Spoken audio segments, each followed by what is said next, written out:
Alléluia. Alléluia. Nyamien vle ma jasona esiesu ndengabo.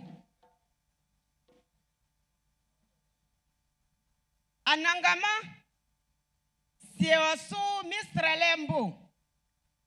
Ke mpatao sieosu. Ke wonyene nenu nkwan fleliwo. Afin nsike atemisu. Alléluia. Enyamienti dan, enyamienti kpa. Nyamien vle nyamulike Christ Jésus du manu. Anangama nyamienti ayo ngwanu. Nyamien soy, ye malemo kwa fienwa jaliwa. Awoli akongwa ni ojumadi ule menu, elikako ule menu, ikwenga bo esieseli, nyamien soy, osiesieli sa ikpa, omanie. Itingle mwiboyo ngwanu ya benyru.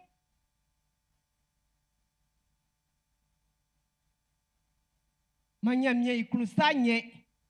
Manyamie iklusanye. Sien. Ewafa efluanu juenzolie yakun ablenu onisien. Ma ekae osukunbanule na esujue so isuli kaure.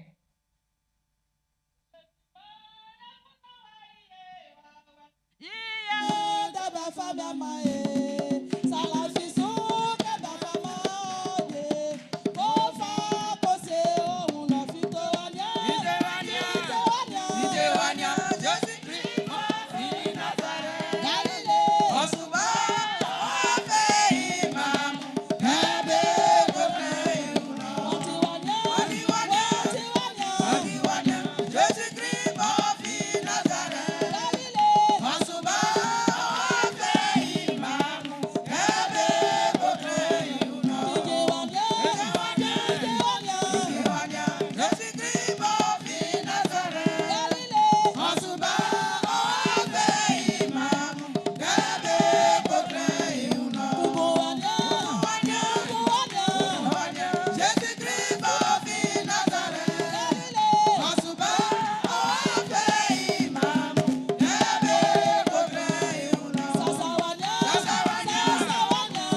Et si que fouet nyamien, nglemui, a nous, on manga mole moi tu es sans nous, mien Jésus, à Sasalibé, Aniani Belika, a kunu betia le, and d'abord tu as qu'un dain, wa me wan tike on masomu, beja o soit nous, na me kanvuo, na me ji o aye, na me bo, be sro, be seka, nangamati nyamien.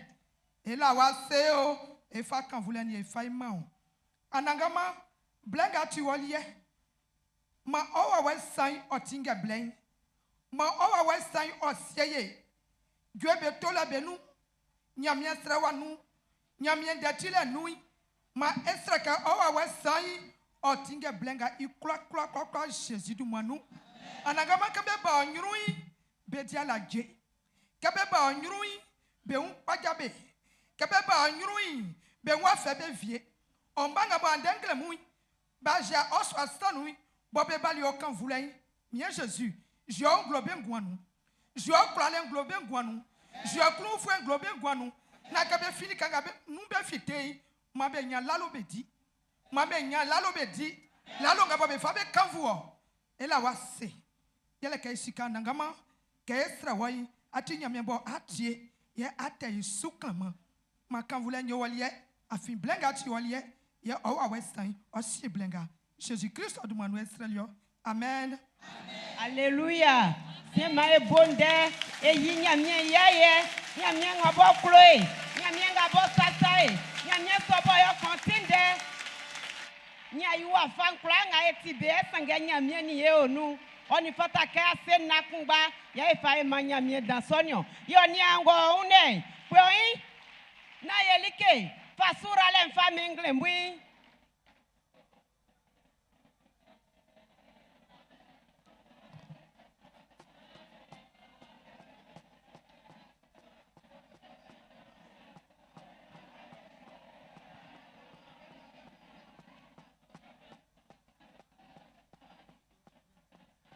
Kenya mie mame wenyro o enyeme ye ande chenlie ewike oti chen kumbo oti chen dakun afi kenya tranwlemu ewike kachile kan ole nsenya mie mvlenke ogwase ye nde eni angabo nya mie mbonyo siesie liso ikrunsanu safe ngo sransu na kwa elisa tevietio sengenya mie o eso no fa kan widuma o ma eni angabo leo beun bondeti be chen be janu grafoi ndekan wenua isonti ma esisoi ongewa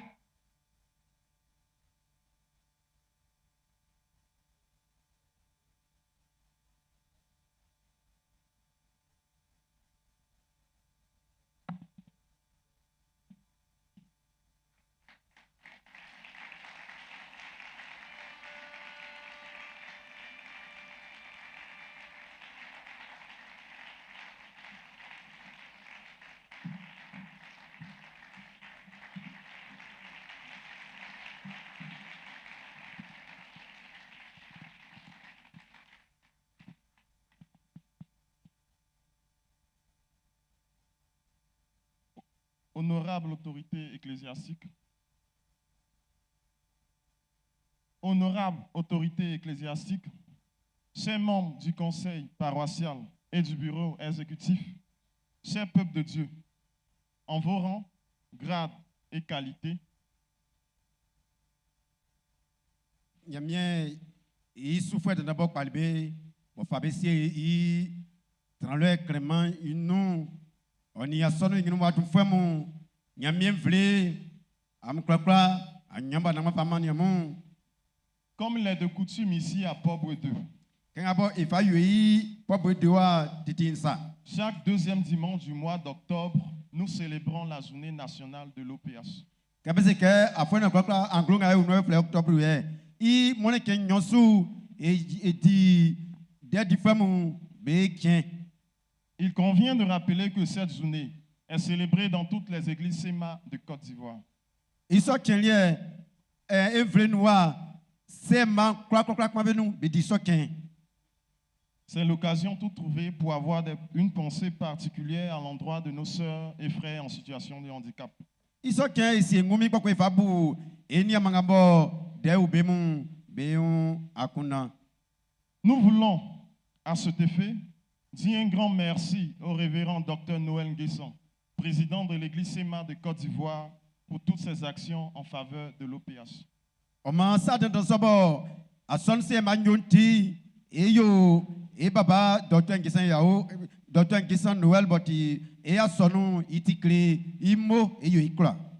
Chères autorités, chers peuples de Dieu, c'est avec fierté que je me tiens ici à ce pupitre. E baba nyamie soufa dantamu c'est ngwamu nyulangremo akunge wa jimi dan.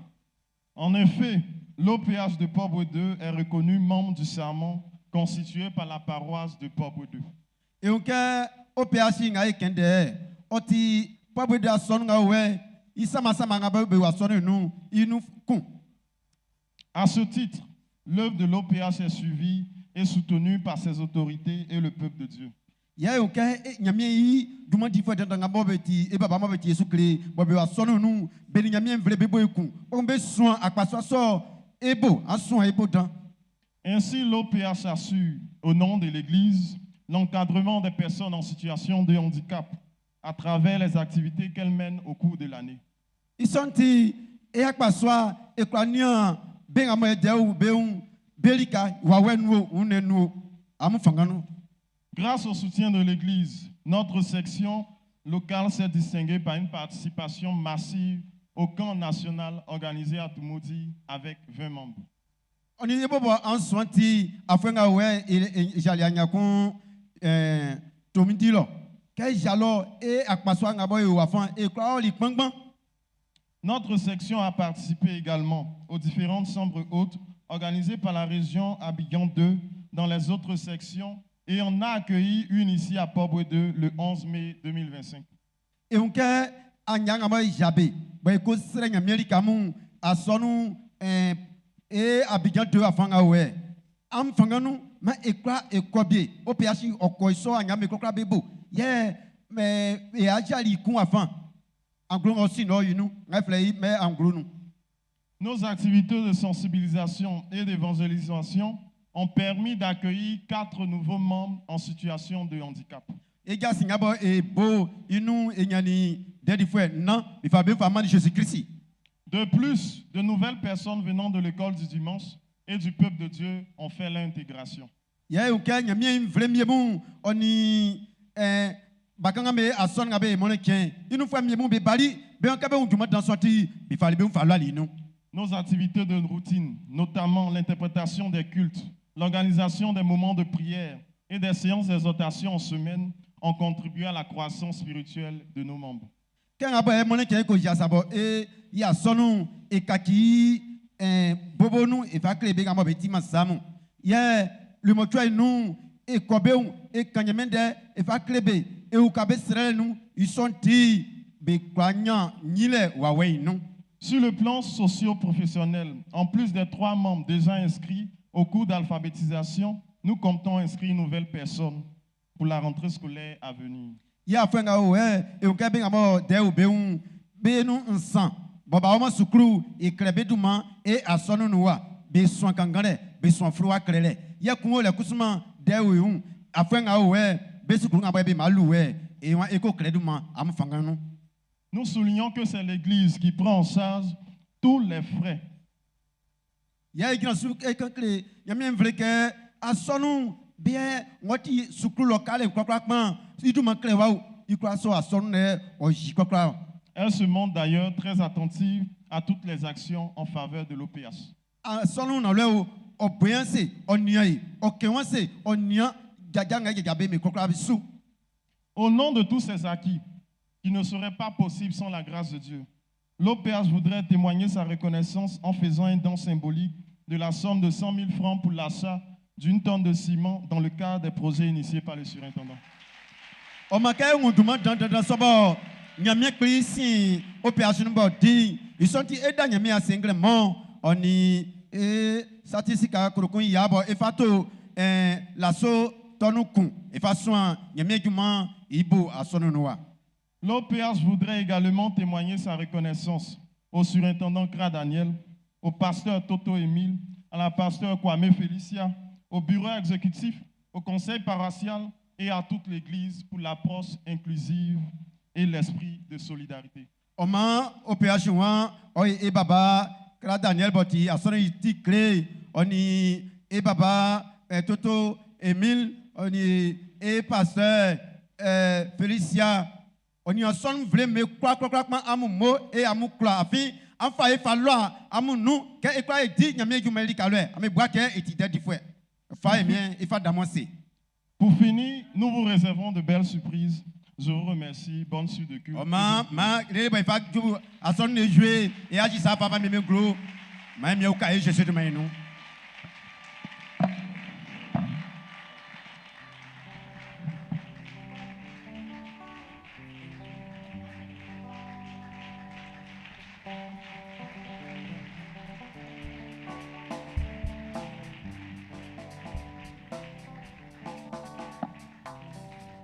Nyamye yakunu yen souvie ma eli kale. Yesa kpakpa someti amunia kwa yemeo. Ometi ewala nyamye yi ase. Eyala nyamye se afi.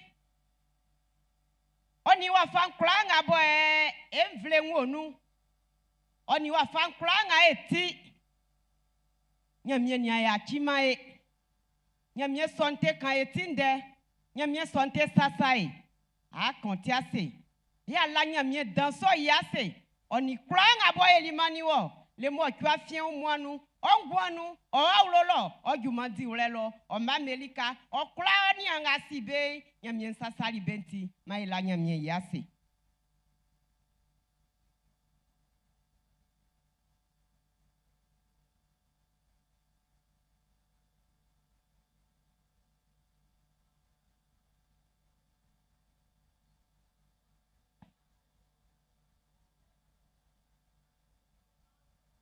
Ikura wagyu no fangantio nyamye nyo eliso mani wo.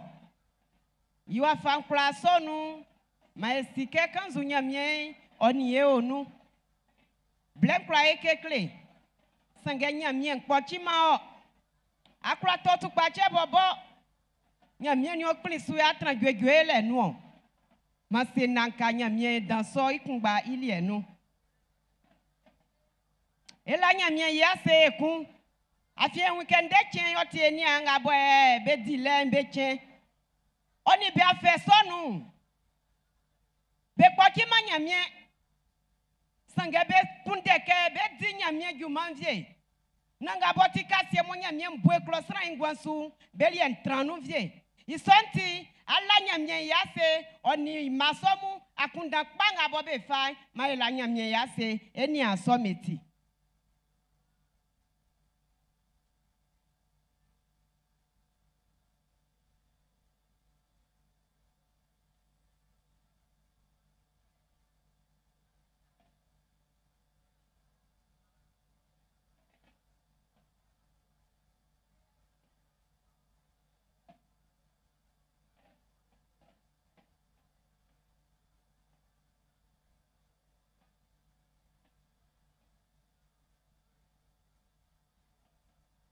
Nyamye yase na tutuma enua. Afiele ke isranga bo pa be siengumi bo sie benzolie. Bo juma sondile ntioni be ba e afien wai. Be klele nga be kle nu. E unke anya kulale sakakasu. Isonti ala nyamye yase ekun. Oni kulale nga bo nyamye mfama o. Ni sranvie boboy. Afengo we sunti ye osufwe magiblo. Sangenia nyamie klele nga bo fa kle nyamie inwande nga eti omande sraviemu akrunjwe wajibe la nyamie se afiam voe nyamie sili otio ma la nyamie yase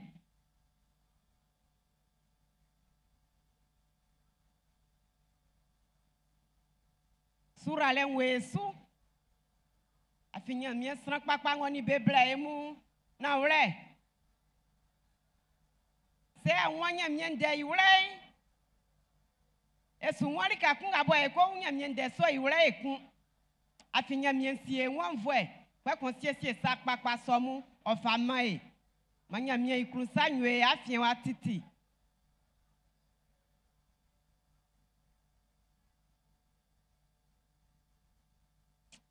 elanya mie yase afien lafisu ke blenkra nous so oni onu ma ikrusa nyengremui famille Jésus dumanu amen yeke ifa keni bobole nsande tie ni ameche oma bewasi ekun blei oti OPH ilie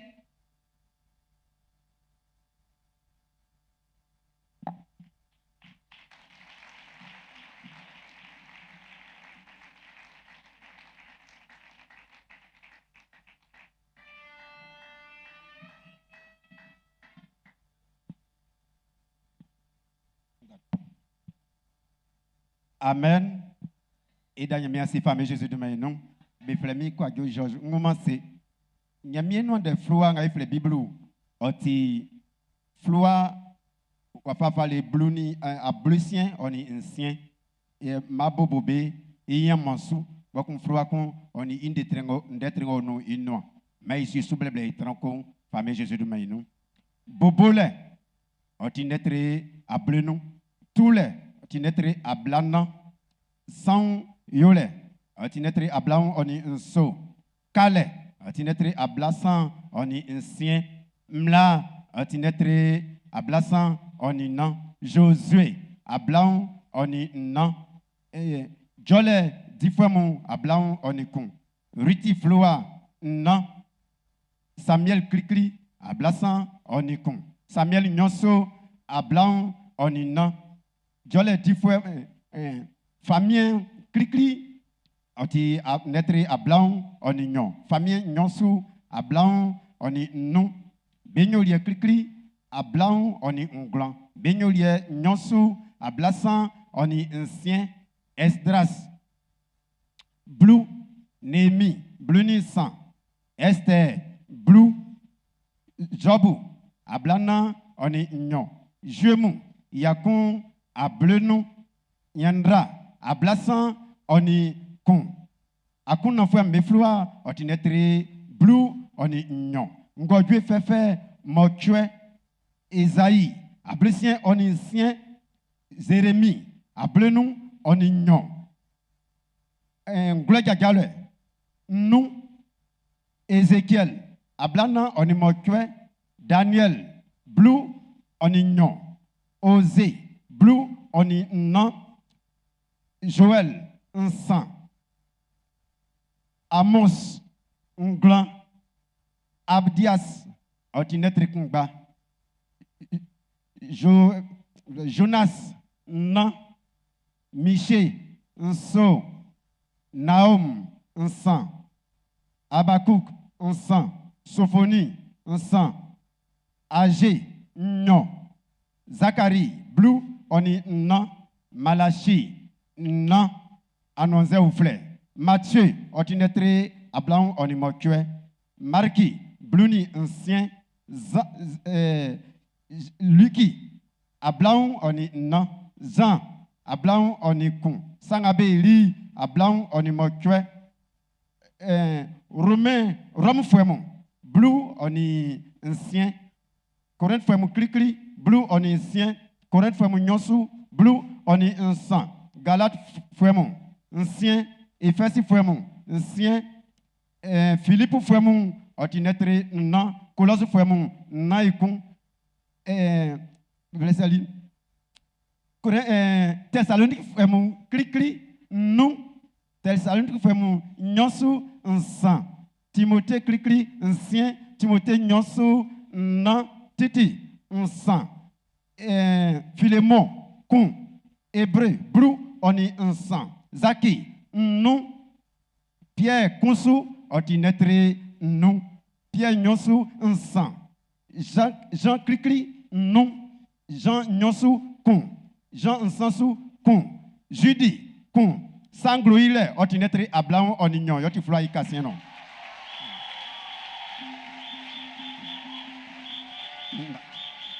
et alléluia ewa ndengamo inu anyele keyo kanze enguma seu eti masau eti bubufu se kusuma awma sukruo eti pengbe weti taluawo ma nyaminde kanga o kinkin kwa ina bakla la kamae afin to klifem bason même yo ka Jésus de maintenant amen.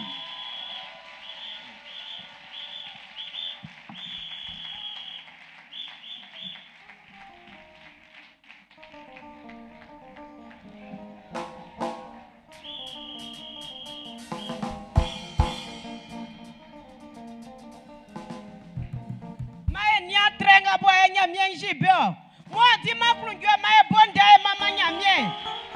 Amoun, y'a gagné, mien, tigné, mais y'a bien bois, chiatre, y'a bien bois, et ça, dans d'amour, et n'y a un massé.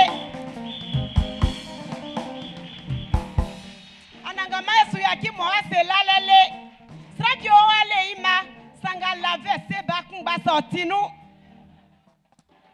Ma mia,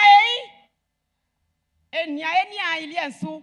Quand il y a fait au sou, à soukama fait son nous. Ça fait au sou, nyamien yo ciel iso. O a fait nga onu, pa mama nyamien, pa la nyamien yase, pa yi nyamien yaye, a fi nyamien yesro, nyamien tikpa. Alléluia. Dieu moi blasan on insan. Ke kengen yuan sambo, iwa kumbo fa gran san yuan. Nyamie soufoué na ule fouemu. Amu bosro. Amu mama anangama. Anangama mama len. Oti srank bamu belie. Amu bojru be fa mama anangama. Amu bo sango. Bole nyama blue be mama anangama. Amu togwe ufle kumbe memei. Amu bongo wakale ningemu ma okpikpa. Amu bonde be fa memei ma otekpa. Tiens, Esu enyamie mama lensu Adonai.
Afinyamie koli mengalele, ope aswakpa manie, ope aswakpa manie. Iwasrangola fisu, iwasrangola fisu. Wablima, wablima, zangayola nagamomo. Wablima, wablima, zangayola nagamomo. Afinyamie koli mengalele, afinyamie koli mengalele, ope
mwe klunjwe oti dan.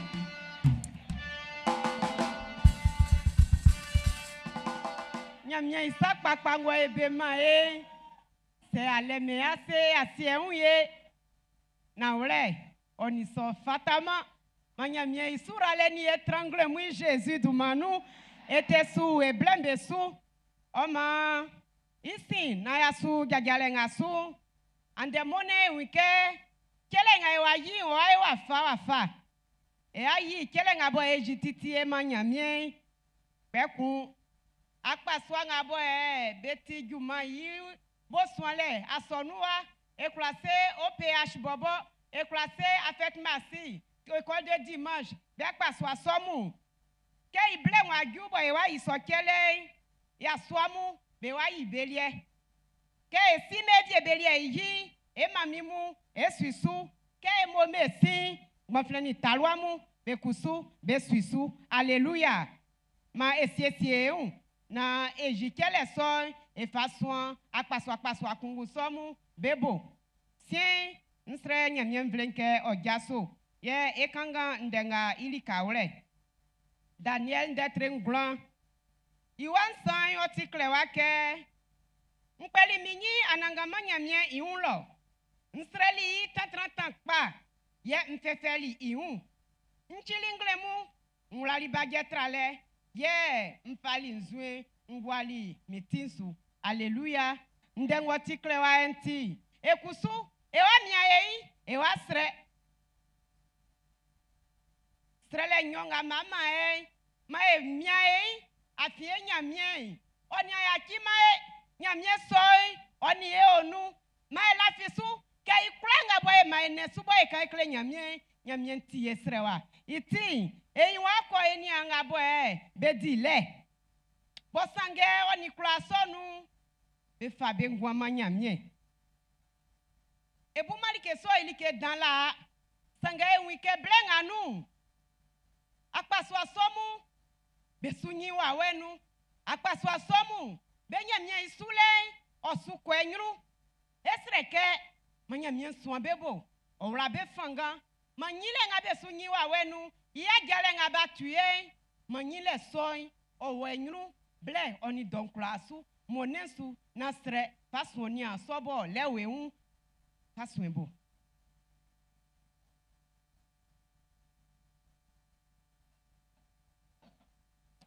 je meti mansa ese strantia so ese ebe kande no tio stravie uma se o ese na wakanga nyamie inde yidie krama na ti o e wa fa se na wa nyamie nyuru nyamie boti klafwe ekpa efle ongre muke on pe ma so mesu si be anvwe ma be klale ma be fanga osule nu koyona be kusun be kla nyi wa wenu afian wa enyi na ya suma anangama ma jajale soy oyo manga boy afeso wo besu believie afian leke e la fiosu afian leke esikasu ya kima sange iwa fanklanu aniye onu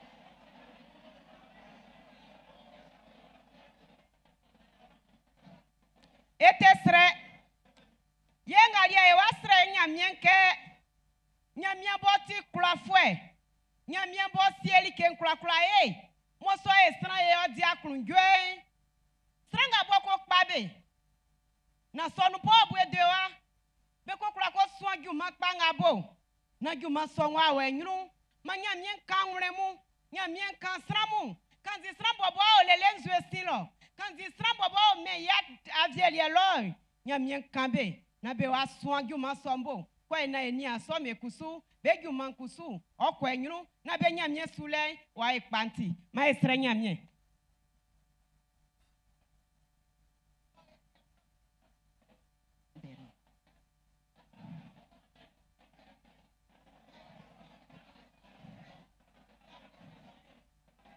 Sraviombe wa bonya miensi be bosania sia kra uko ni asoti kpai sura lenga nya mien famonio soti sikanue soti likedie bo kra famonia asoi ma etu ekru eni aso melika etu ekru e obeun e matambe na be kusu be juma dilelie wa we nyunu vie ble kura nunti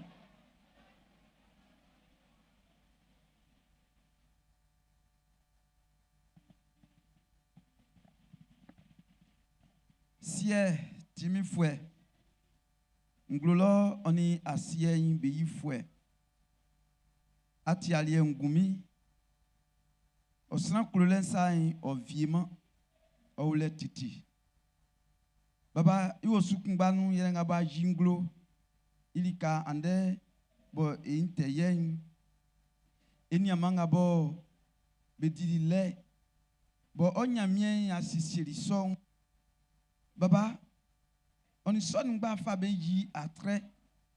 On a Fabeyo savie mouekun, qu'on be bonnois. Et là, c'est yo mo, yo kra. Ye adoudoa nyamien. Ngaboy quand clewa kumboti likeye susreo. Yele enyaman belika. Esroke asuma bebo. Esroke awukabe. Esroke amabe akwe ya Israel kunke onyamien ayachi na ayimambe sire nkusu onyunu titi yo sola mauduma fu ngaboti be asamian onyamien kungba ye asiyo iti Israel ke fa asamian son fa mambe baba be ngaba ko simbenu se eun koko awo se moalo baba simbenu Nama ngwa mien kube ukabe dankpa emie Jésus-Christ maïno. Baba ela fisu ya esi grenke onyamien wa yo makanvule nyolie Jésus-Christ manu moiso. Amen. Alléluia. Nyamien vle ma egwase. Sien andeboti moneche.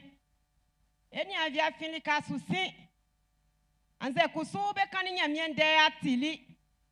Andele nyamie wa wenwa suobo ke abla nani be wa tra engwe se ni aso vie me o ai a ofue banya ya sonu ale jaso manyamie mvle osiwo a ofue ble asukolika ya wansi wa ya sonu anze be boli jasian tili abana fongwa man nangama.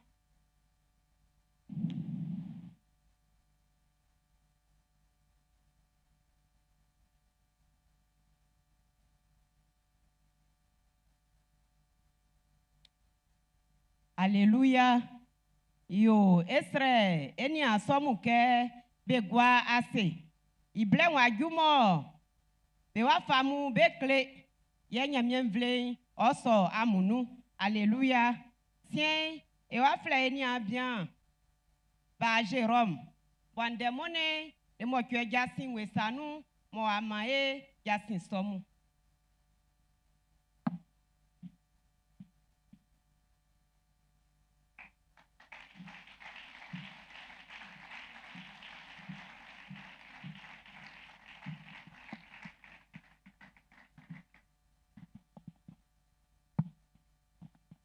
Alléluia. Alléluia. Nyamien vle nglemui e amulike emi sans Jésus-Christ de maïno. Ma nyamien envoie sile on isakpai on y croit tranglemui famille sans Jésus-Christ et de maïno. Ye mo va kelile. Ye blewa du kema ye bo endoloi. Ande moleche boy oti octobre ke ba blue on ignoy ndolo ble wa juye. Isoti ndolo soy ye bunu akpaswa insan yele ke ye si viemo beole boy nde obenwa be kunde ke be kankle nyamie imvle kokon ye susu oni saufle ye gwebo oni sanu flale isonti ma ikra ye akunda o trawangle mo ye mi Jésus de ma no isonti ma ye fly babaga boy be okora jakaziel nde obenwa ke be kambe kle nyamie imvle ma ka esi beba ma isoi menu oninde ma bonde da kwa isoi baba beno. Alléluia. Alléluia. Gloire à Dieu. Et si nous sommes et Amérique anglais et mieux Jésus-Christ manou baba ni pasteur mou mais n'y a pas ça entre maison. Naole, nous devons faire au noir. Nous sommes croyants là. Mfi moi. Et bon ma beau Jasin clamo. Et tiens bangle mignon. Mati Jasin. Alléluia. Et ni amewa choral dankou. Ik ben coin we. Ye jwa isa bon de fait clamo. Now le afouenoi nyamien kuli que c'est janvier nous le mon fa du don a soué et a dit ce sera brou. Nyamien kuli bon man ye fangan. Ça prend 30 yesu, ça vient me julier à urumbenu, ça pas au délier ça benu. Et when na wala fatama ke etransa, fala ke bobo kusuwe fa élément si ka fa man nyamien. Nyamien boy ek pes kanyo. Mais nga e kwa yo, ele dwe nga e tomo e fa man nyamien. Na wala ayman si ça donc pas qu'on a signé amason nga wa. Ke ni en façon en fati, amwa me so inu. Ça ma bande en boban su nyan place. Il est men kan klamu. Koral nous be boyoli ku na ka kpolo asile ba nga mo blofense ke konku na konku ya ba kpolo asile enu e boyoku ye ba ya gran podium ngasu je esrodwe eti ya nyon ablenu sran ya nyon ablenu mo be gran mo be srodwe me se micro no ale bobo sai ambeti engan ye asonu nga ya keje sa koral nga soin chérubin mo camp militaire amati dumale koral nga o si des mauvais fleurs les victimes mien ti pengbenyo e bawa choral nga o nyangon mauvais fleurs la voix des anges oh wa ye choral a fois si il penyo ya yo il sensuel la fois et ti choral na ya fois le il fada ma ke grand le fada ke fa petit bois ke choral chez le miel o dusu ye kwa ye bo ya eku on y wa fan choral dans mon soin Jacques Aziel. Baba, et Nimou, il semble qu'elle n'a pas. Aïmansi, qu'est-ce que novembre le 2? Est-ce que l'élection a eu pas? Il est encore si, il y a un malin à bas. Donc, Aïmansi, novembre le 2, qu'est-ce que 14 ans ça? Non, là, il dit, il y a un dragon, c'est qu'il y a un. Non, non, il y a un membre si à blé pour un ça, le TTT qui a un tien, ça veut moins bien aussi. C'est un bizarre, ça veut bon clémy. Il y a un siwa. Senga karunga yansu ke jayo mayuko ame mwe jayo suwa. Alléluia. Alléluia. Iti aymansi sranga ya uru neke seke novembre le 2. Novembre le 2 qu'est-ce que 14h. Si desio camp militaire nyangon petit bois ke oniamu e kwa kan e bonu ye e yo nyamiemo en fa ene yo nyamiemo sa. E fada ke e yo so parce que c'est a aimé son.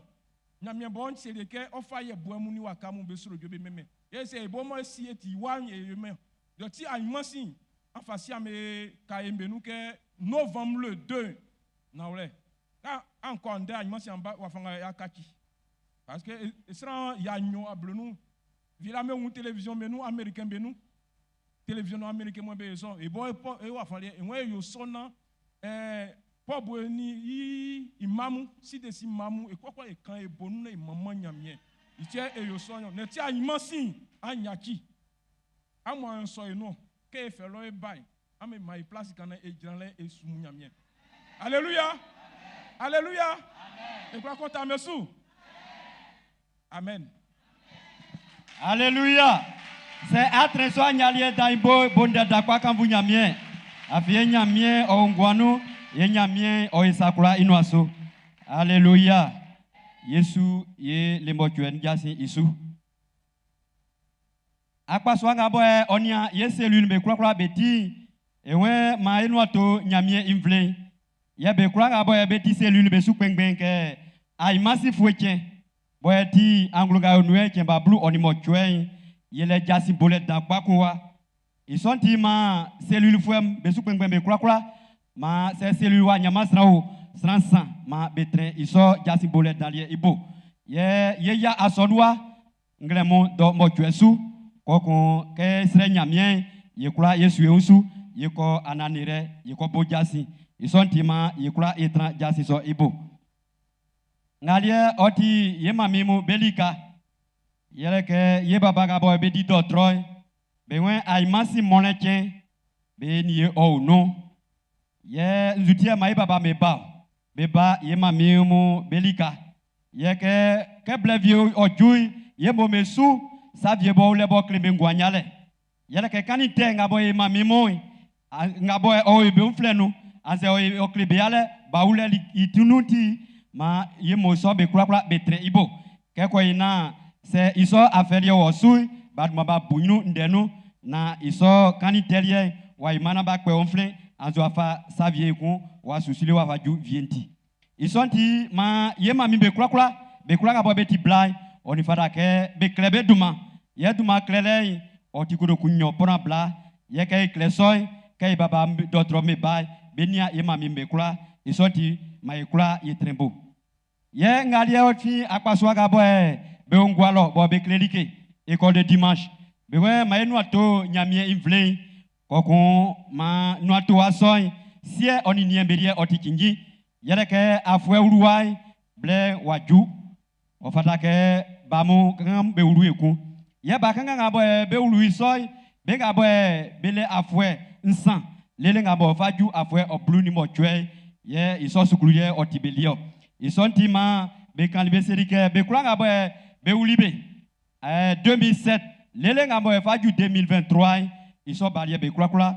oni fata ke o ibe kinji masiani niemo be ni aba melika be akibenu na mabetran be balike soale école de dimanche lo ngali oti jasinu flale yesimu be kan be flanu yele ke ble ko juli bo asonu osiesieli netre le blue onignon bo fata ke iso netre liamu e jro besu ke ko ina asonu wa onyu na nyamie eduma wanya kanvule be we be kulanga bo be fali enveloppe wi bo iso enveloppe lente be sanu ke ifai se ande kerie nga isui ke be ma kele ile blay ma yesini enimu iso mu be fa be enveloppe le be bla ye onga bo akusuma wa kula fama enveloppe vie bo otisuke e kula egwa isali kaule na nyamie eduma wa onyu na se awon afeso enveloppe vie na so nya eduma boy c'est à son vie en ye nyama bla andre nyama bien nga boy beti o servi d'ordre nous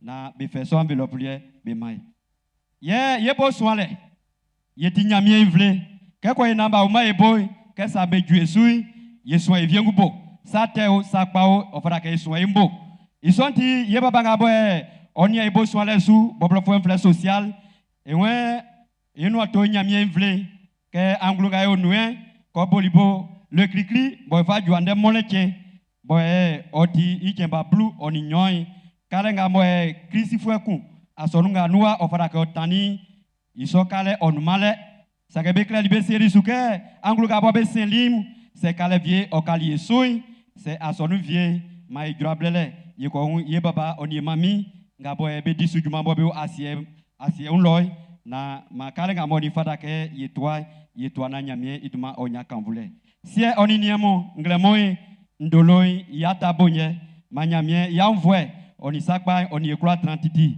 et mis en Jésus de manumo oiso amen.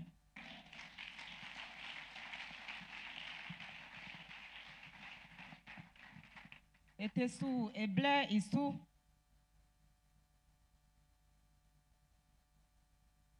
c'est un qui va boire l'éducation ça que quelqu'un a ejititi vie pour be quand ya mien démon vie quelqu'un a boire l'éducation et wa suisu mais c'est un et sous blesson sous yeah et wa kanga ndenga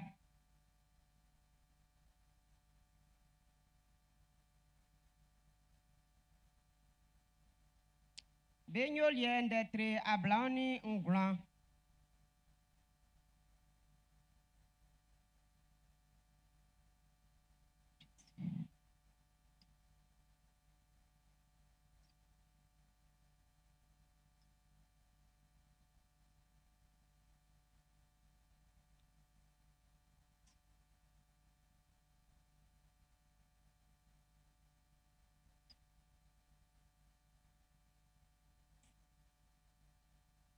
Ekenge imablu David lali anangama ase stranga be yali be kra be nyunu oselike anangama enana Israel inyamie elawo ase titi esuyakime ile sakpakpanga boy anangama yo yema enana David klakani sasonyo atinyamie ni onu oji atremu e afien oni a elika ble klanu Isonti. Emo kona Rebecca. Oni awlofwe mekla. Biambela anangama nyamie i ase. Afinyele ke bewa anze ni Rebecca iun esi ba kalo. Blenga boye osini vienu nyamie vle wa yakimabe. Isonti be asenai oko anangama ilika. Ibweko eba bakra Daniel. Oni pasteur Toto.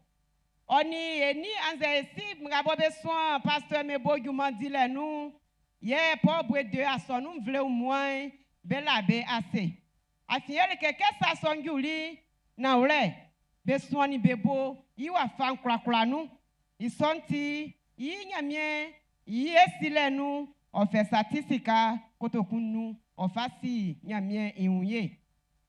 Sien blenga wajuke ewaji echelemu afi yumanga boye di like kula nga enye unke kula so ofi anangama nyamie nyema ngle mwinga akula nyalo tokpa bobo abeli nyro ka aju awlolo nyamie kungba so iti ye ma anyalike awlo nu anu adi nyamie kungba so iti mande kenganu asamia viole akula yenu na ko silentio na ko klantio no wa fanga tintio sange ye nyamie o eliwo ngle mwi ekanga malasi ndetre nsan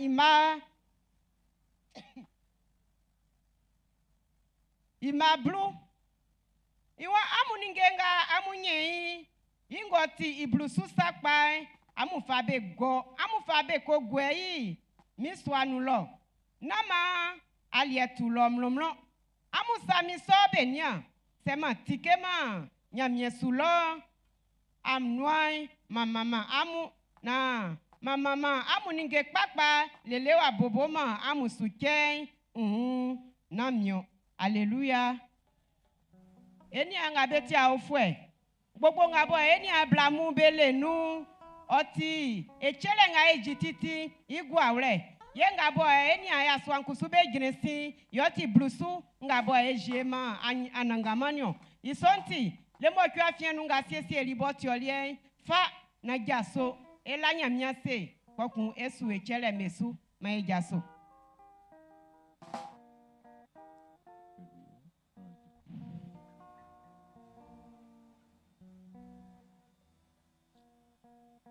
Mailanya miase.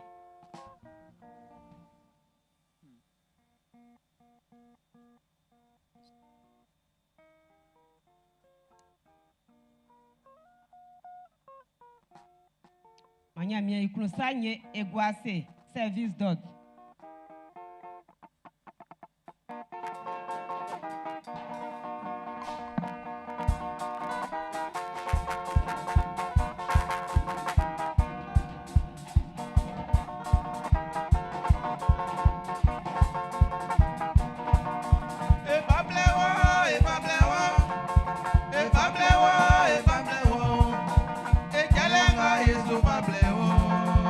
Sonu rasuma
esre nyamie yeke vie nyamie sre e baba Francis nde owenua e ba nwasi isi na ya su nyamie mama le nyosu isu Anangama eti won vle eti wolie eti ka okukunu nesa esa no ni kan kura oti wolie afin goya fama yo ngle mui nga boti blusu boti cheleyin on vle wa fasie oso asanu ogbogbonu anangama sonu nara on vle nsu sonu natike me nyuro nwa mame sonu nara be satinge be su titi Jésus du manu ela wa se yele ka isika nangama ayo so afama on vle nan kan vle oyo walie Jésus Christ du manu Israelio amen.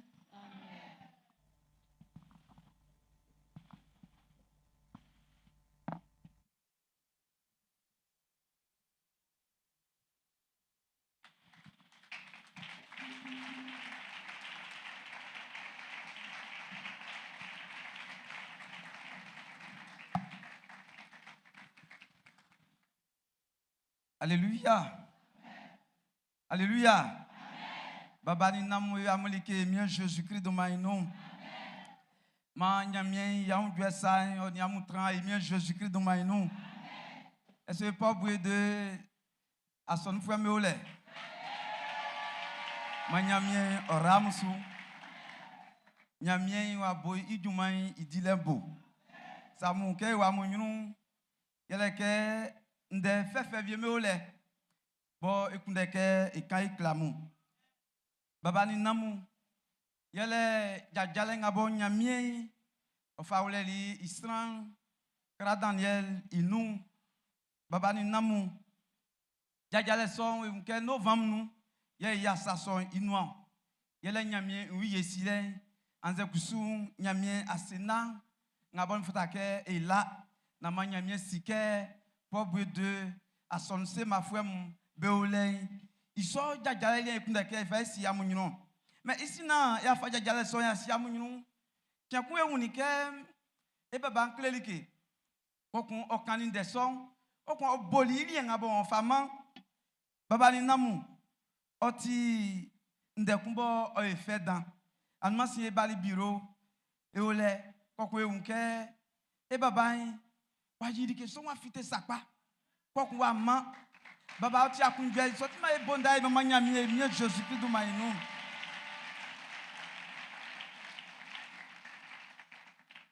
obuli sason ya wunenu buri yakunda osieli omani isika ngaba boli no fa klamu isike amu ngaba mtranile amutiri nwa yo so na owla ibowo ekusu ewla efanga na ma ekusu ese eniasu eyo be ngabo be o asolu ntisulon boy flebe bureau exécutif be kwakla nwowla ikwakla efanga na ma eyasa son inwa baba ni namu ngabo menile wajramale me e baba mbuli ofle akunda ekun ingabo buli yakunda benga bobe au conseil nous e baba wonu vie donc associé ekunke oma même bo oma ko kun yakun bobo lo benga bobe di asoro nu duma mon be e be di duma som ba fla be bureau exécutif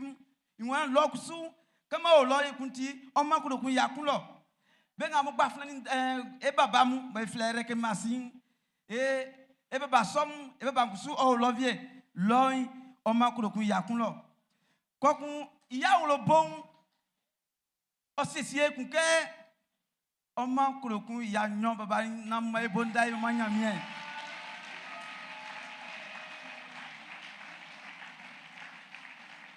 ke e afanga mo fi bobole fa o ke I dansu ezukoni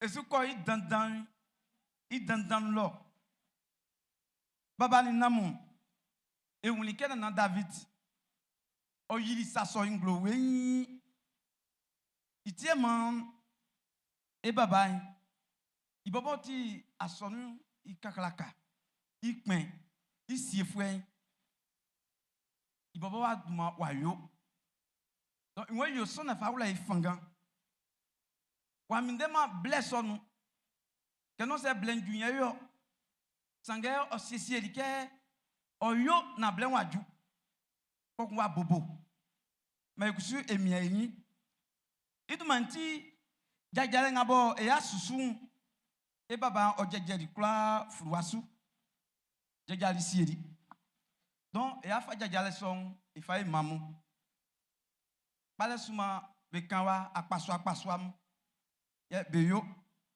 sange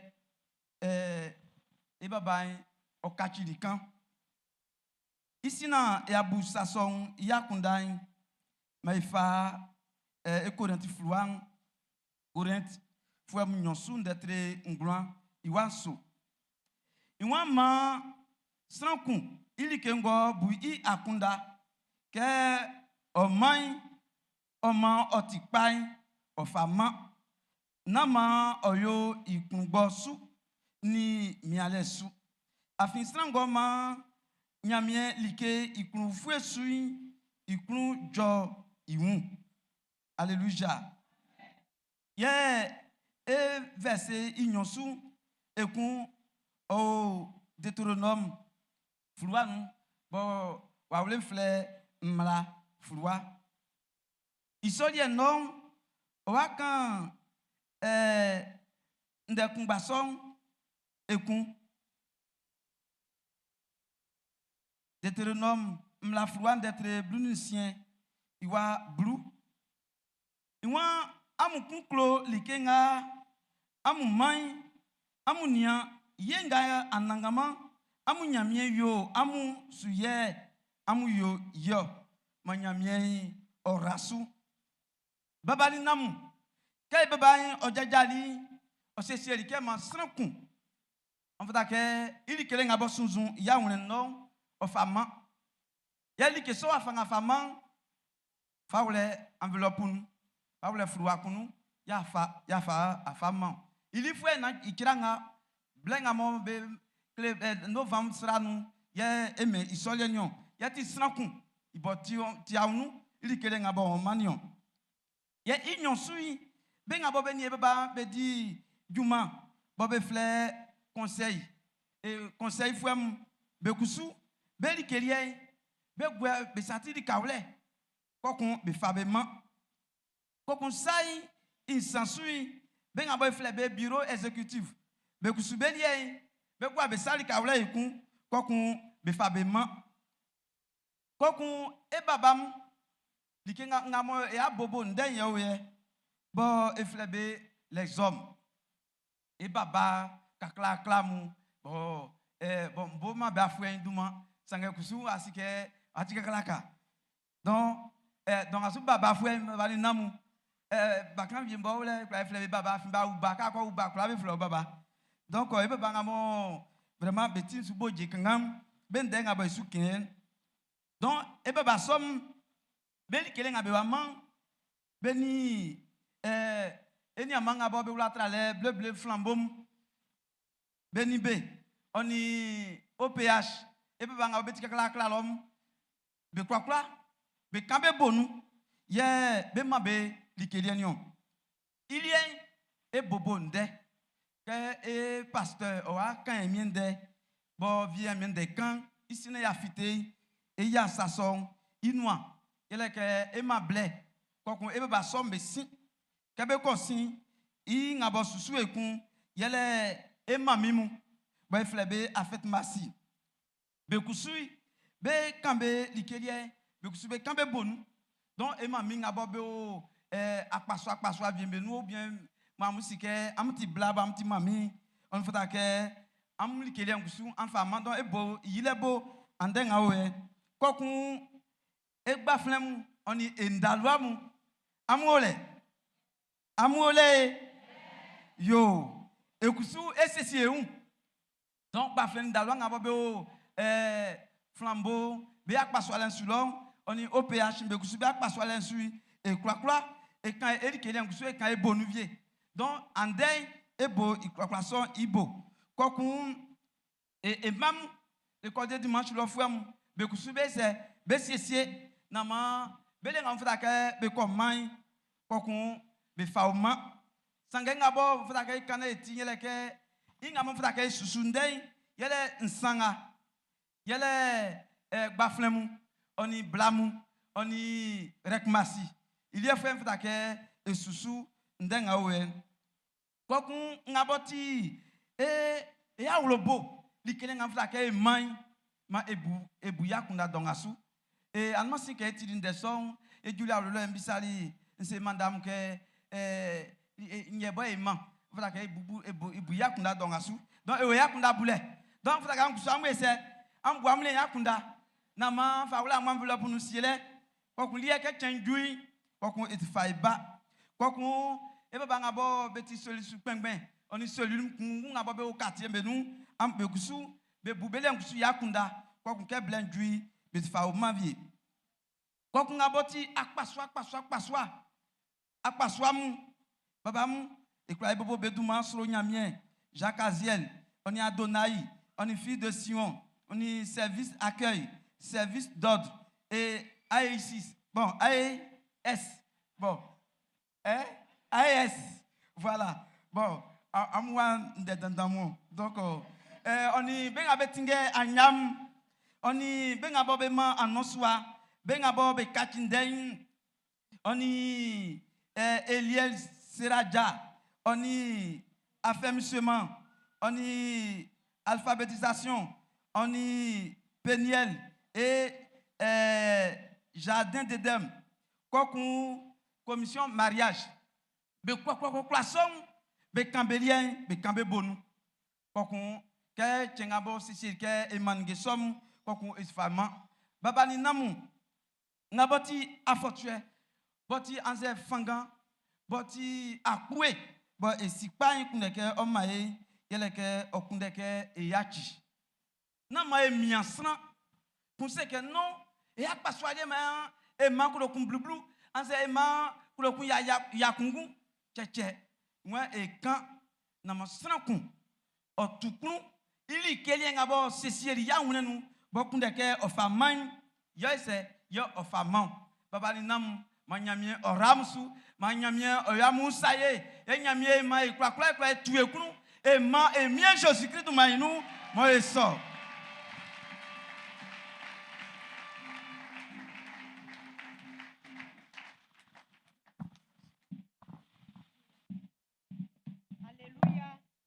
Alléluia. Etienne denga eku. Benyoli endetre bluni nsien kengema blaoni nsan ogran ablaoni nu. Iwa asia o mwan susramu. Amu tojwe be mama anangama. Oti defwe.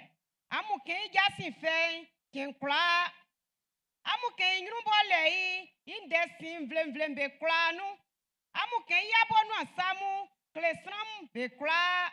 Afi oti dan oni mama len fata oyosro tra amwemu be kla alléluia blengo oye e fa blei e ma mimu alléluia amen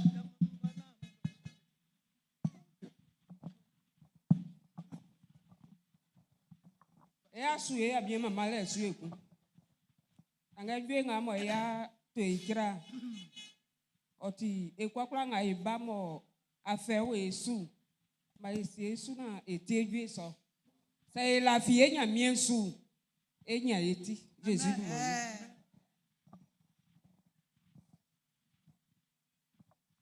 manwela nyeviela mami manwela nyeviela famille Jésus flali mi usonte manyami timi emo ne ase blele u nyali bela mami mawela nyali bela esi nyamiende limi sote manyami timi emo ne ase blele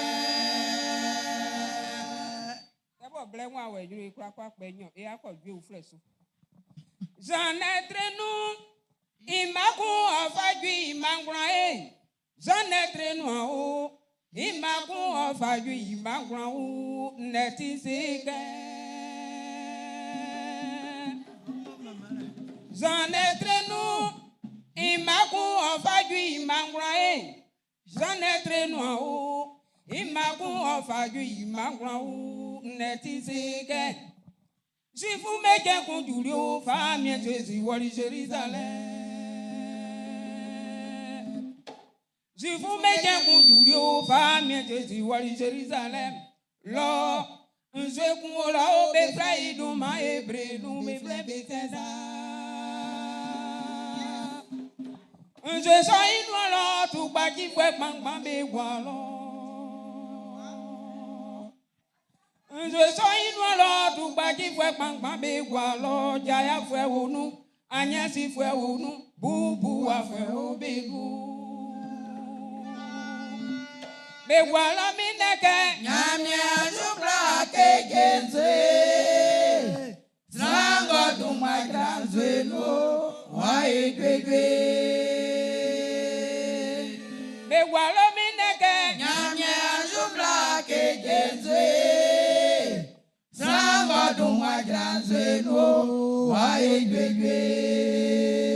sange bien ou beno wa dia fabla sani mo twe ipa jengue ma.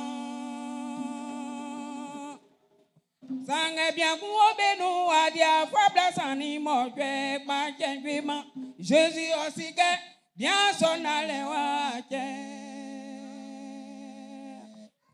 Et bien Jésus aussi que bien son allé wa che. Hoblu su seke. Inja ejo wa kuneke aejwe.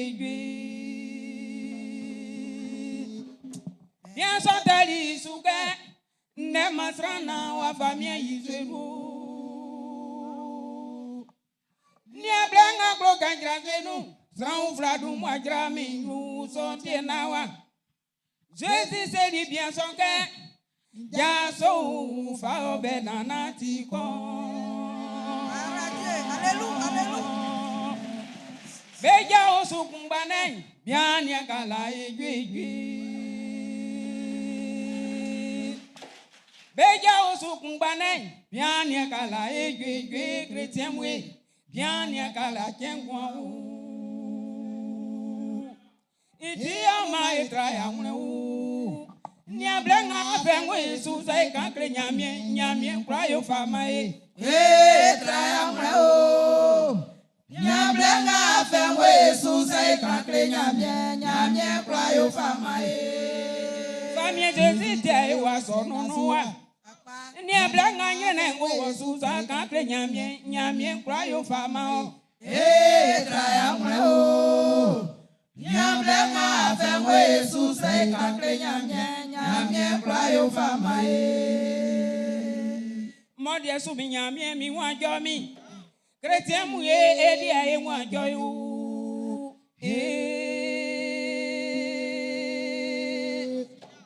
Su mi nyamie mi wa jo mi. Te krenga be bombo avie ku mi wa jo mi. Amwinga be sonso avie ku. Mi wa jo mi famille Jésus de mi ba esanu mi wa jo mi.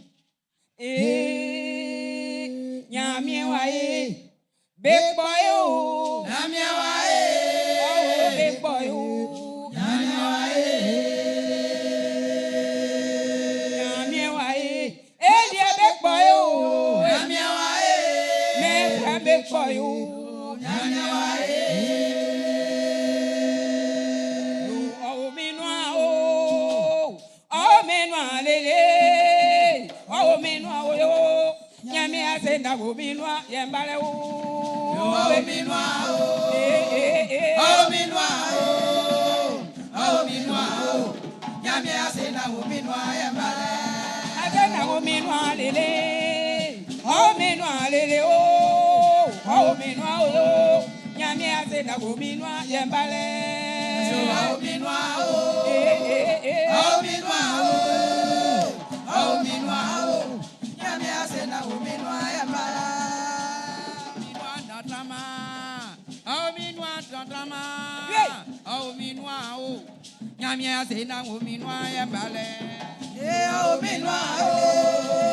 Oh minwa o. Oh minwa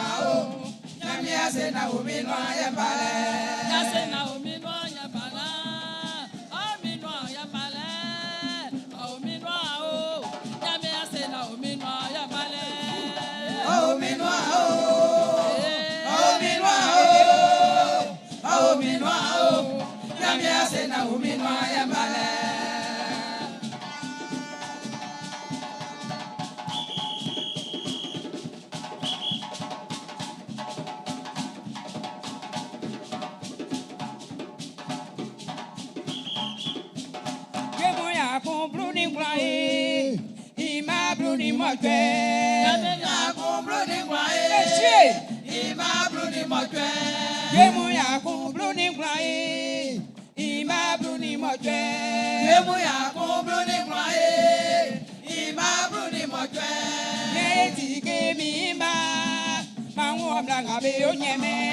Yeti ke mi ma. Mangu blanga be onyeme. Yeti ke mi ma. Mangu blanga be onyeme. Yeti ke mi ma. Mangu blanga be onyeme. Yemu ya kum bruni kwae. Ima bruni motwe. Yemu ya kum bruni kwae. Ima bruni motwe. Yemu ya kum bruni kwae. Ima bruni motwe. Yemu ya kum bruni kwae. Ima bruni motwe. Yeti ke mi ma. Mangu blanga be onyeme. Yeti ke mi ma. Hey. Mangu blanga be onyeme. Yeti ke mi ma. Mangu blanga be onyeme. Yeti ke mi ma. Mangu blanga be onyeme. Yemu ya kum bruni kwae. Ima bruni motwe. Yemu ya kum bruni kwae. Ima bruni motwe. Yemu ya kum bruni kwae. Ima bruni motwe. Yemu ya kum bruni kwae. Ima bruni motwe. Yeti ke mi ma. Mangu blanga be onyeme. Yeti ke mi ma. Mangu blanga be onyeme. Yeti ke mi ma. Mangu blanga be onyeme. Yeti ke mi ma. Mangu blanga be onyeme.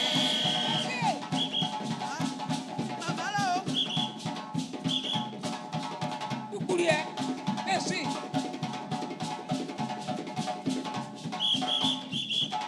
Iwana sami wo. Seba ko banana sami wo. Aunque mañana ko wo nji wa mi de wa o na sami wo. Nasami wo. Jesi e nasami wo. Anga manja kongo nji wa mi de wo. Nasami wo. Iwana sami wo. Seba ko banana sami wo. Aunque mañana ko wo nji wa mi de wa o na sami wo. Lele. Nasami wo. Jesi e nasami wo. Anga manja kongo nji wa mi de wo. Nasami wo. Ça semble pas na nyamie ko o. Esa o. Be wa wa so lele nyamie ko o. Esa o. Be didi wa hu lele nyamie ko o. Esa o. Be wa wa so lele nyamie ko o. Esa o. Be sunu be ma o bie. Nani amae. Be banga sunu ma bie ngu nyamie nde ma. Besunu bema. Be sunu be ma o bie. Nani amae. Be banga sunu ma bie ngu nyamie nde ma. Besunu bema. Iwana sami wo. Jesi e na sami wo. Ake maja ko wo nje wa mi da wo. Na sami wo. Na sami wo. Jesi e na sami wo. Ake maja ko wo nje wa mi da wo. Na sami wo. Iwana sami wo. Sebo ko ba e na sami wo. Ake maja ko wo nje wa mi da wo. Na sami wo. Na sami wo. Jesi e na sami wo. Ake maja ko wo nje wa mi da wo. Na sami wo. Sunu be ma o bie. Anyama e. Sule pana suni ma oje kunya nyende mwa. Esunu bema. Sunu be ma o bie. Anyama e. Sule pana sunu ma oje kunya nyende mwa. Esunu bema.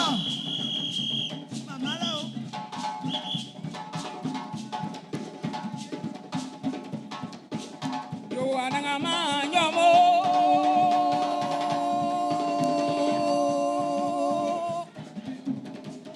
Yo ananga ma nyomo nyokwa uja. Nyomo nyokwa uja. Yo ananga ma nyomo. Nyokwa uja. Yo ananga ma nyomo. Nyokwa uja. Yo ananga ma nyomo. Nyokwa uja. Yo ananga ma nyomo. Nyokwa uja. Yo ananga ma nyomo. Nyokwa uja. Yo ananga ma nyomo. Nyokwa uja. Yo ananga ma nyomo. Nyokwa uja. Yo ananga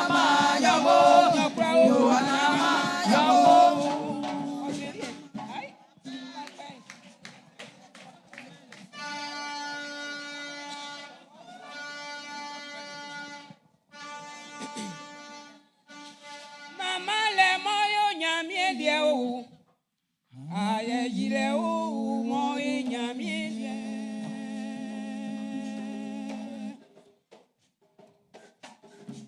Mama le mo yo nyamie o. Enga e wa te ngasu mama le mo yo nyamie lie. E ko kengre mo ni o.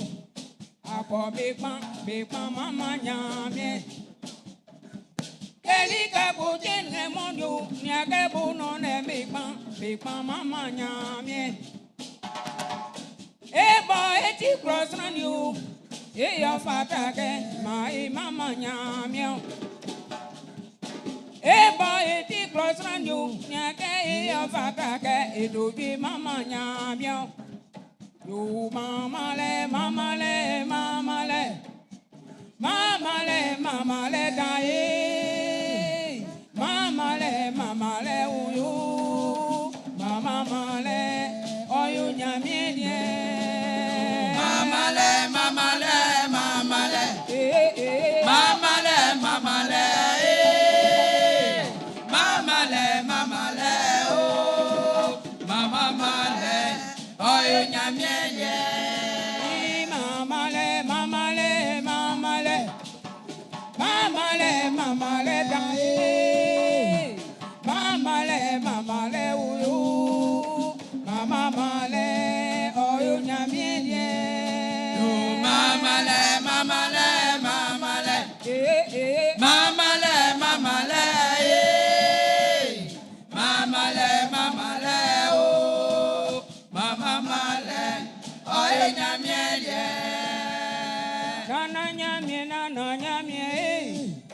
Oba mo batra lele babwa guna lele ani mama le fata nyamie nana nyamie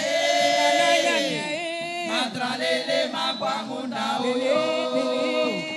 ani mama le fata ae kamesi nana nyamie oba mo babwa lele babwa guna lele ani kamule fata nyamie nana nyamie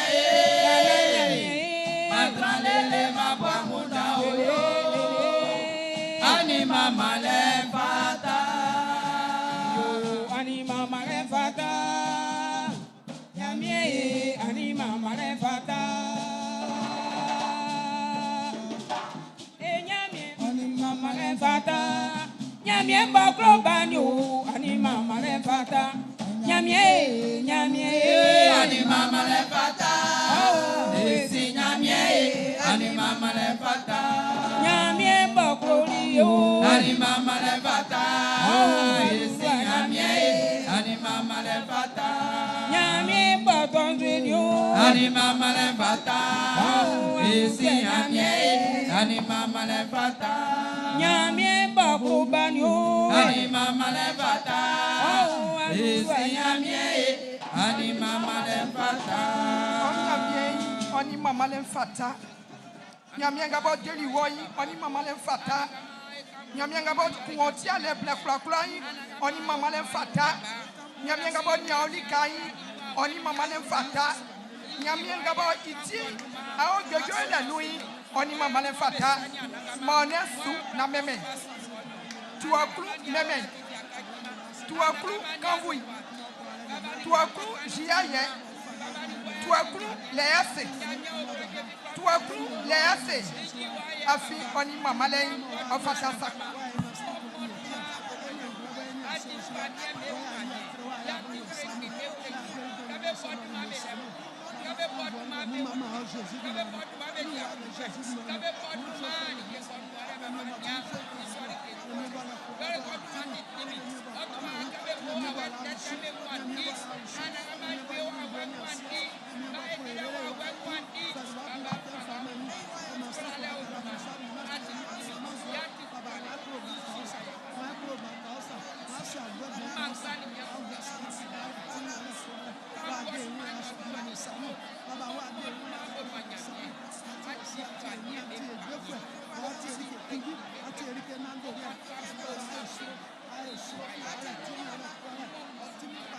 Bonda Nyamien vle bonda dang pa fa mama nyamien.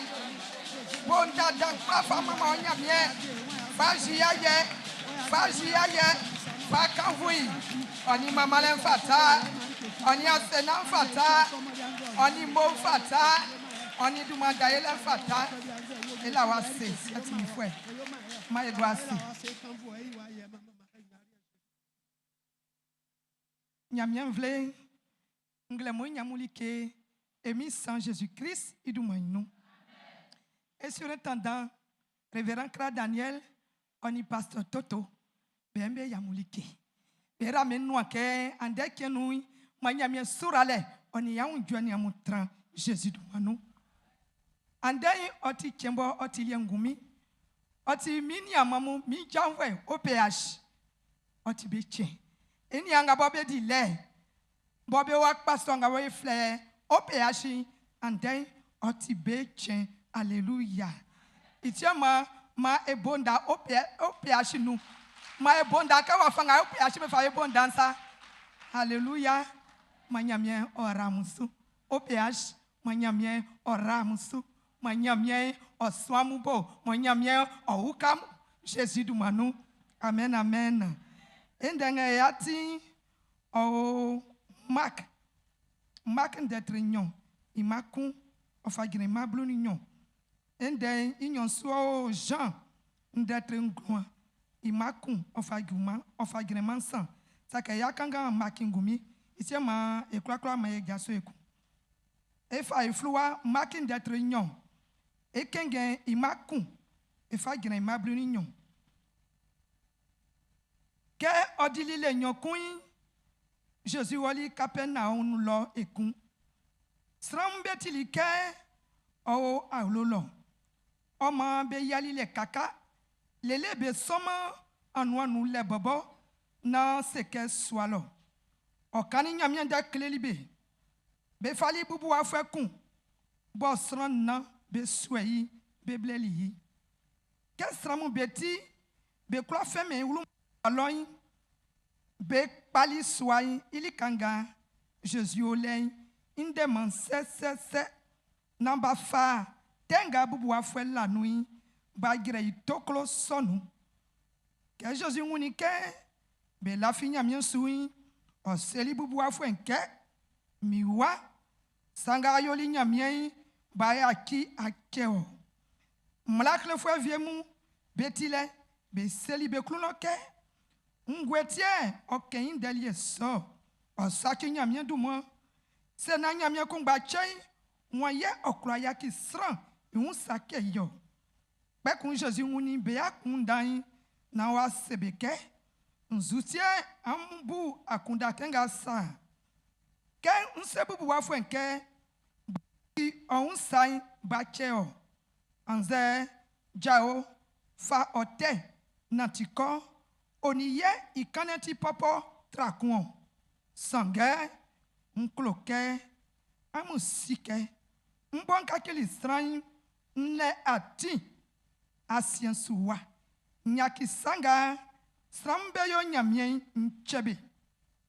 Ye oseli bubu afwenke, nwa, jao, fa obey, ko oulo. Yo sukmanoi, o jaoli, feli bey, ofiteli, be kloa be nyrole, isanti, be kloa be nouan boli be unpa, be mamani nyamien, ya be selike, e nya uma sanga, i un sule, mlomlo, maisre. Israel nyamien, glemo la wasi, e mama mo e kanvuo. Anangama blenga, oti wali ya kulonglo, blenga anangama, oti ble comme mien Jésus e o osubo e kunde ke onu ambo nde boti ngwanden e kunde ka kan de soni akan kli mo owa wai osie blenga mo owa wai otinge blenga yes ya ngule kongon na ndenga boy ti e kula nya ukale nu e kula nya nyuru kole nu Jésus du manu Israelio amen ma e bonda ne gwase Jésus du manu amen.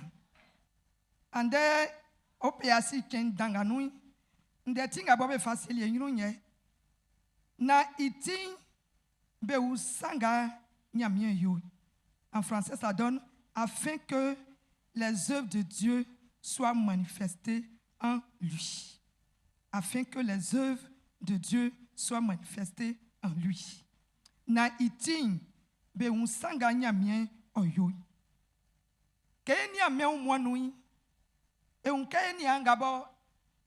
Là où be un bois faire ça au be un betra à ping-ping. En français, ça donne 1 million. Plus de 1 milliard de personnes handicapées dans le monde sur environ 8 milliards d'habitants. Et Côte d'Ivoire, on veut nous voir, sans ya nous, on trace, on a fait ça, nous. Petit strambo, petit lait, et classé, agnasi fouet, bouboua fouet, bobo fouet. Bless moi, ben aba fait ça, benui.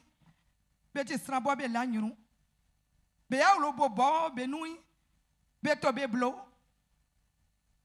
E unke menui be mbiambeyi ke be niambelika. Me fuemu si fuemu be mbiambeyi ke sostramu be ukabe. Sake ojuma. E kwa di wa mvle nuwai. Afwe kula be fastran yanyon. Awa juma dilenu. Ben abo be le diplôme kan. Awa me wanti ke me document fonction publique nous. Amen. Donc me fuemu nga bobe kura be yo ye be yo ye elie asonu fue e bo eti Christ fue nzu ye kura yo boy e fauka afeso mo. Alléluia.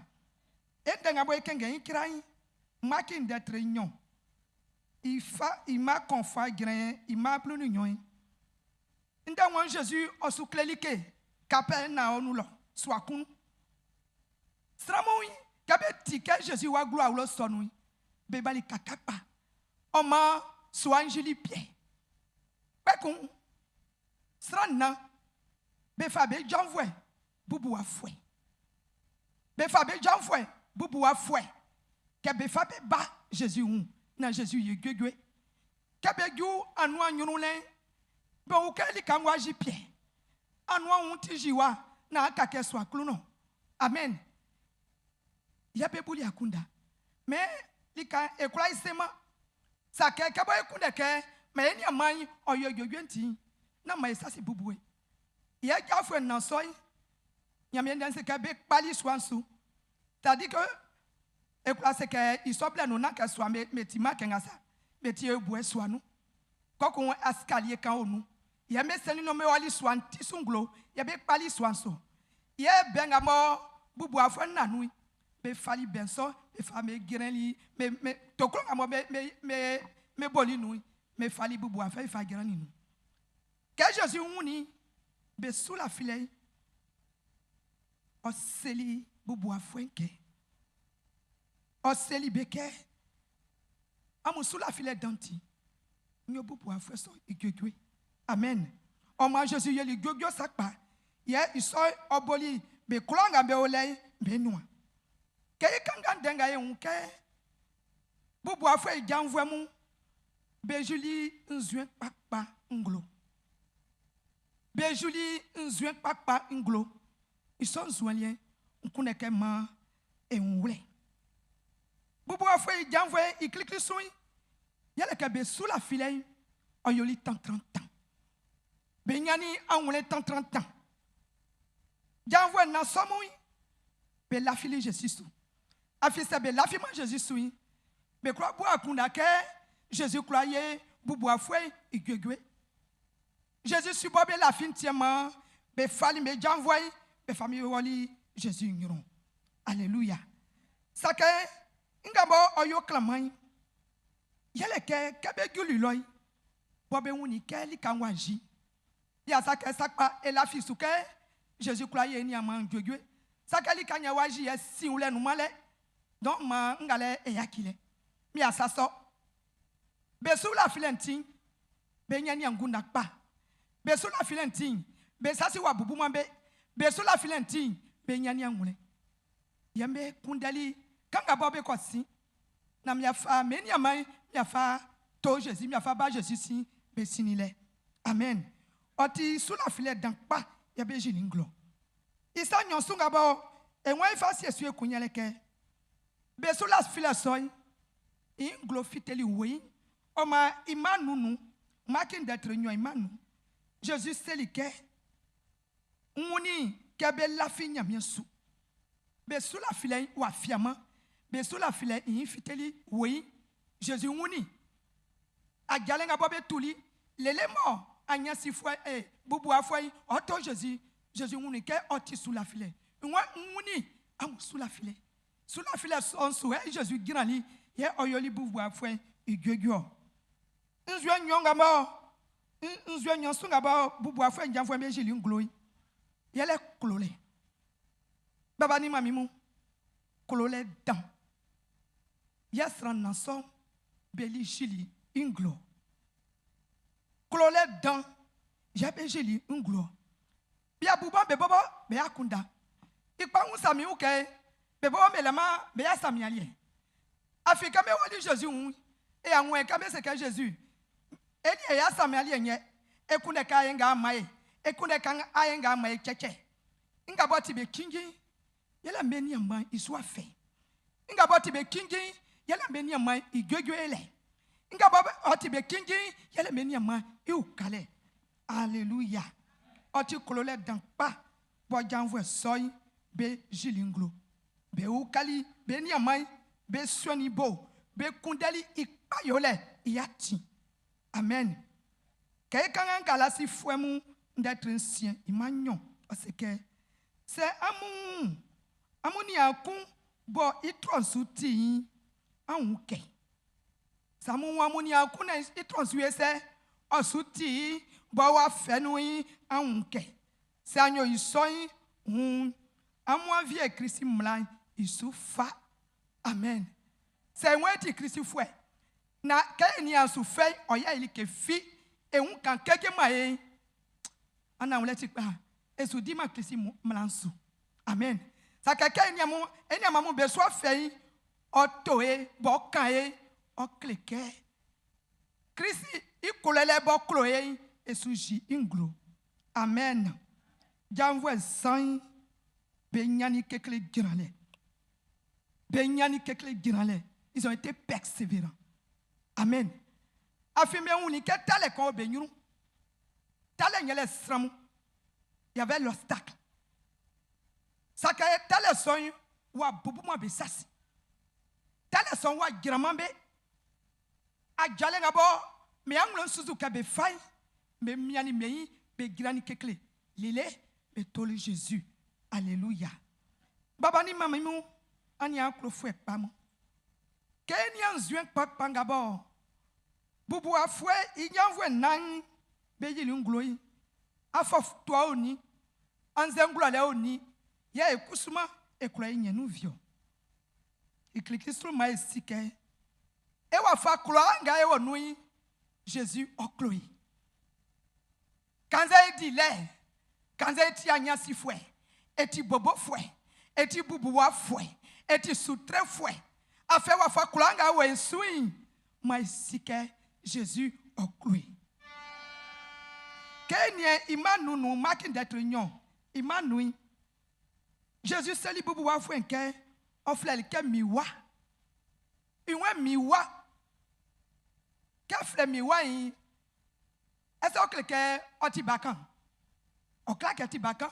Afi nyamyen danse ke sran na yebe sweli yo. Okleke otistra kaklaka ole omien bobo ça que Jésus flelike miwa Jésus flelike miwa klole ye Jésus jilinglo ati bubu wa fweso ça que ati miwa ati bubu wa fweso ça que ani tidele ofata ati bubu wa fweso ça que ani nyamie iyawlo nu wulule ofata. Alléluia. Jésus flelike miwa Jésus flelike miwa. Alléluia. O flelike miwa. Ke flelike miwa soy kolole dans son nom. Jésus mwen sanga ba eli nyamien ba ki makeo. Bubu afwe mbalike o gwegwe. Saka Jésus munike inga moti kingi yele itidele. Jésus uni kanga boti nando liei boti klikli yele tidele o kleke bubu afwe bobo fwe soutre fwe anyasi fwe Jésus klobé okuna ka odebe ke enia Jean de Trinsan imablu ni sien nyambie den seke nyambie kloli menele ofeli wa Jésus Christ ofamani o masa kula ngabo osonui onya anangamangwa san kula sonui san kula isonui san ba onu bega be di lebe onu benga bobe classé be en fait mettre en bonne santé be onu alléluia gloire à Jésus et croire iti ya Jésus wulio et croire iti ya Jésus wulio kabo Jésus klobenti Jésus kundeke e klobe Jésus kundeke e klobe Jésus kundeke osionu na oji iya nyunu nyanglo belika Jésus kundeke osionu na iji ikulu fenglo belika Jésus kundeke osionu na kabe alléluia et on va fangabo janvwe nai be kloli bubu afwe be kloli lele be swali be swani bo be fei be bali Jésus hu ke be fei be bali Jésus hu bubu afwe soy onyani ti bubu afwe soy odili alaje bubu afwe soy iblen kakili alléluia ande wo onu e Jésus sion asonu sema enu e Jésus wen si na iji iyanyu yanglo ofae ofaji yanyu yanglo eni angabo be di le be afie alléluia e vienu ekula bouke lenga be di lenti kabo be yoli sate anze be osubeli sate ichema be tison ma enia ndenga oye Jean de Trenglois et makun of agrément sans yame danse que Jésus si que Jésus aussi onwini anya souffre kun bo be wuli oni anyasi ils sont donc fwe be ou seke baba bien gay oye setie be wuli anyasi fwe I baba yoli sa te vie anze ici ni be yoli sa vie itia be wuli so Jésus selike nake I baba anze ici ni be yoli sa vie tio sange be wuli so na itin be un sanga nyamie yo be woli so na itin be un sanga nyamie yo afin que les œuvres de Dieu soient manifestées amen eni anga bobe di len na ke sa te bobe linti e be di len na ke ivienu on be sini mini beni be klu vinga bobe tinti e be di lile nyamie ndanga boy kenge nyamie wen ke yo na e ya un nyamie e ya nyuru nyanglo benu ke yo nyamie wa ji klu frenglo ke yo na nyamie wa se enga mo e klase ehun ke like finu ma ehun ke oklobe ye okla fabe oji atre ikira ehun ni eni amanga ba ohun ma se o wa kanga bible nu Bible chapitre 66 d'être à Blasienicien. C'est ça, non? À Blasienicien. Merci. O wa kengengba. Amen. Enga egwa Sranga mo kula yeso o mesanso. Mo kula mesanso. Ya na pas. Amen. O kloke nyamie kula sakra yo. O kloke be wa fa kula nga beti nyamie fabe. O fa ji ikula lenglo. O fa ji itiminglo. O fa ji iyanyuru nyanglo. Alléluia. Iti o ma fatake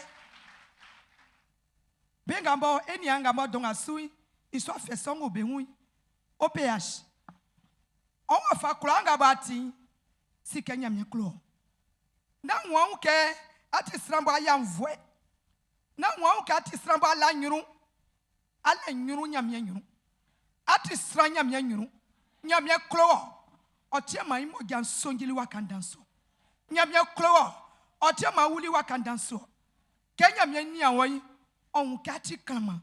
Kenya mien ni awai on kale nyuru. Oma ofada ka babo anwa wa fanga mo nyamia fangu. Amen. Na wa fanga ba wasu koka seke ni aminu ma benu vie. Ni antia sra vie. Amen. Nyamia nwe oklo. Nyamia nwe ale nyuru. Amen. Oma fada ke akisa nyamia su 30 ans. Ofada ke atalo nyamia. Ofada ka ni nyamia amwa fien ma ble kwa on matasu. Afi nyamia klo. Se won se anu na ji ya nyunya gloy ofada ke ani ya matansu. Se won se anu na ji iklole gloy ofada ke atren inu. Ofada ke atren inu. Ofada ke atren inu. Baba ni mami mu. Eni ama OPH. Jésus Clobé. Que Jésus Clobé nti, Jésus weni Amerika. Ta que Jésus wen nye yo. Wen yo. Eza indetre nou nyamien se eza ike. Wen yo. Wen sume yo. Wen nati mingiro. Mwa na eza yo atesuke miye. Nyamien kunde san. Que janfwe nanga besa. Bobe soin OPH mbom. Nyame konda sran. Keka fo nanga besa bobe ukabe. Be nyame sulanu bobe ukabe. Be nyame sulanu bobe ukabe. Be likenga bobe yonu. Ke yona bia tranduit Jésus nous. Ke yona bia souma Jésus nous. Nyame wen osi pobo de nous. Nyame ne osi wonu osi minu na ukabe.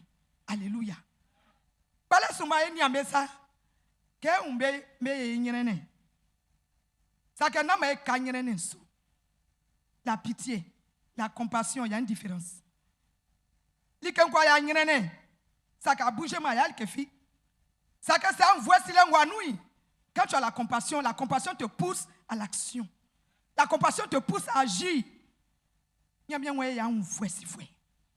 Na ke umbe na be c'est moi. Ken ubei mai matambe mai yombelike enu ye o asonu ga nu boke asonu vie bobo e yombelike o. Amen. Amen. If you no me we afie saketi akebe otima kebe we afie be we afie sake otima kebe we afie asonu owu kabe sake wo oni mi ofata ke esuambebo. Ofada kai matambe.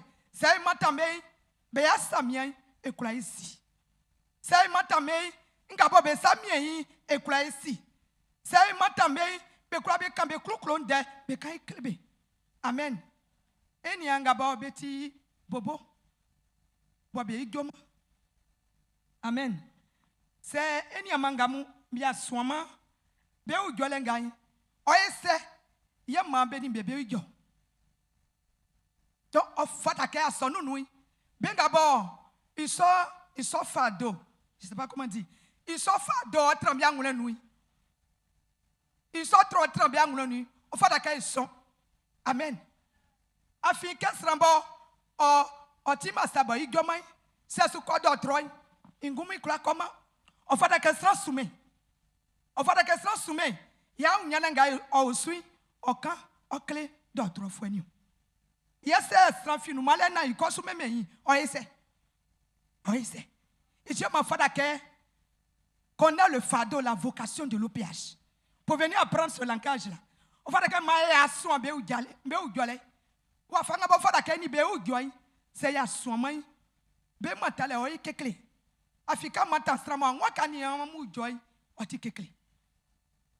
Oti suke emba isukra nye me so chele. Sake c'est ça lien où ya ngune nui e kula soin koko ici e boy ti pasteur boy o fa de kai soin be ya ni nga kane afin stranti o wa nwa koko klu de cleo oba nyuri sans franc ye ken wanda c'est un des fa ta ke stranti nui sans stranti nu ke soi iklu de so kula kama ye ke stran owo ni wo be afie donc o fa da ke kula et pasteur, et fidèle, ma ekura kura se nwe u kabe ma ekura soin beani ma eni be ekura igyo keni fatansa alléluia nyamien on la fiosu ke bubu afu ejanvu nambe kura la filisu sai nyamien kusuma on la fiosu pauvre de ba pauvre de baba pauvre de maman nyamien on la fiosu engbaga yo est handicapé. Nous sommes des handicapés potentiels. Sans qu'on croit ça que Kenya Ngosai, Tchétché, a fait il vient mi agoumeni. Il vient mi agoumeni. Kenya 2002 à l'année 2010 nous et on casse caca. Mais dit il est, il est à l'année ils sont n'ingemu beba. Amen. Sans boss ou nanti, si on a avec Singapore ou Guasra mais assez gloué. Strangole nati, anwi, wakaki bubu afwe. Donc on est tous concernés. On est tous des handicapés potentiels. Donc ma me un den odoe. Ma me un den odoe. Qu'un mei, n'a 6 mois. Qu'un mei, n'a 6 mois. Ma isi kabeti enia. Ma isi kabeti enia. Wa fanga bo Jésus-Christ fa cloyer. Jésus-Christ clobe bien. Wa fanga bo Jésus-Christ mo jan solili on guantin Jésus-Christ mo jan soyi o solili ben guantivier alléluia afin nglemui ndenga mo nyamien ofa wula minwa ke nya mo echenu ke mo blenti pe e ya gene so sakenga bo ofara kai o kai tinui yele ke me wo fanga be tilai na ke be sa tetio sa ke mo nyamie won ji klo lenglo o ji ya nyunu nyanglo o ji klo lenglo o tie ma me so wantion sa ke iso nui nyame kusuma kunde ke e boy ti be ni an ma esu amebo ma e klobe ma e ukabe ba e ni amelika ma e mantambe me responsable me ole say mantambe ngati be asamian e klo isi amen amen ande ke nga so nga avie ominga ni ayabelike dei kunde sra kosa na yolike na tonu otilike boti kingi o kabe kaze bobo eni be kura goma sakeke to bedu sai o kabe nyameme ni wanti ngwali kan OPH utunu ke vie li kanyo afi ele mbo classé ti pasteur o le bachelier sakeke kan vieli ngwali dans le peuple ngwali me bachelier mbo ken ko toli talwa konu oti bobo moi, je ne sais pas comment expliquer. Moi, parce que on croit sous mes ou que on coton, il a fait portable, il y a qui photo, il y a qui banga on pris ça, mais il m'a besoin comme ça. On clique, ils ont besoin d'amour. En fait, que j'ai cololenglo. Mais il est là, baba. Ben nous tolé, ben maintenant, on croit ou kame, on croit ou kame. Ite mandai manyamia oswaibo manyamia ohukae maisika beti enia Jésus-Christ nous c'est nous sommes une famille etia ulobo e ya ulobo bamu benu via ole e ya ulobo bamu benu via ole nklase beti fragile bébé zo kae nyamelika dan otrabenga bo beti gwegwenti manyamia okae Jésus du manu. Amen, amen.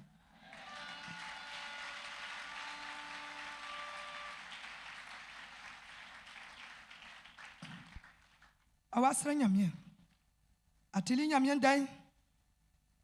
Fa hu fa kyo anangama sanu. Nyamie won ko de asra. Gabo be soa. Be gabo be delay bebo. Sa wa fa hu wa wula asra so be nu vie. Sa na wa ke miye. Ikenga famille. Likenga famille. Wa fanga mo fala ka nkabe. Mien Jésus, tike sou klemi. Ma ekula Israël.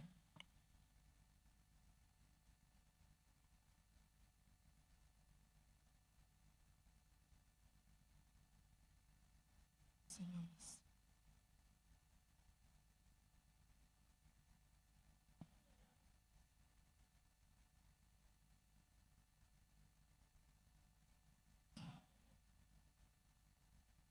Merci Jésus.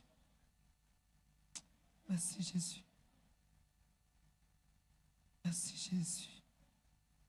Merci Jésus. Amen, amen. Alléluia. Merci Jésus. Gloire à Jésus. Amen. Mon Jésus t'est extraordinaire. Tiens, et a fait satellite. Et façon à eni a bebo. Eni a OPH. Oh, toi clon. Aji chele. A façon bebo. Nangaboti be asamiai.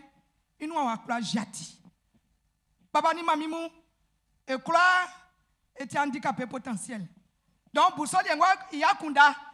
Na toi clou. Jikele. La façon bebo. Sonya mi mayo. Pedi manya mieto. Oh, nyamieto. Oh, Agoto palu seka beja nyamieto. Pedi manya mieto. Oh, nyamieto. Agoto palu seka beja nyamieto. Kakao mangedwario. Agoto palu seka beja nyamieto. Balu mangedwario. Agoto palu seka beja nyamieto. Pedi manya mieto. Oh, nyamieto. Agoto palu seka beja nyamieto. Kafe mangedwario. Kafe manetia. Agoto palu seka beja nyamieto. Pedi manya mieto. Oh, nyamieto. Agoto palu seka beja nyamieto.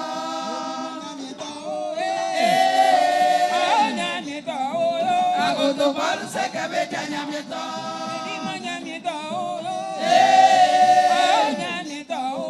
Agoto palu seka beja nyamieto. Miese membo.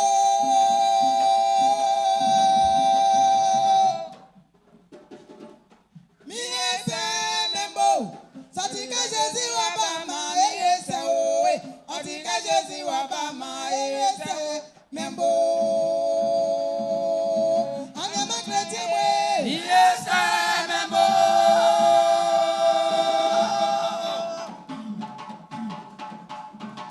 Miese membo.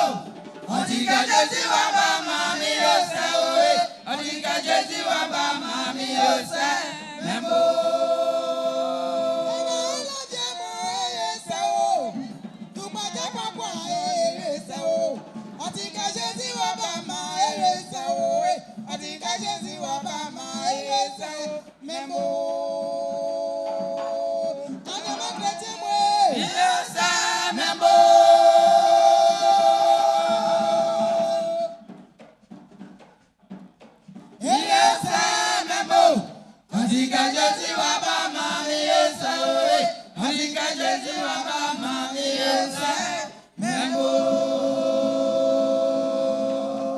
Kanaya soya ou fwembenui.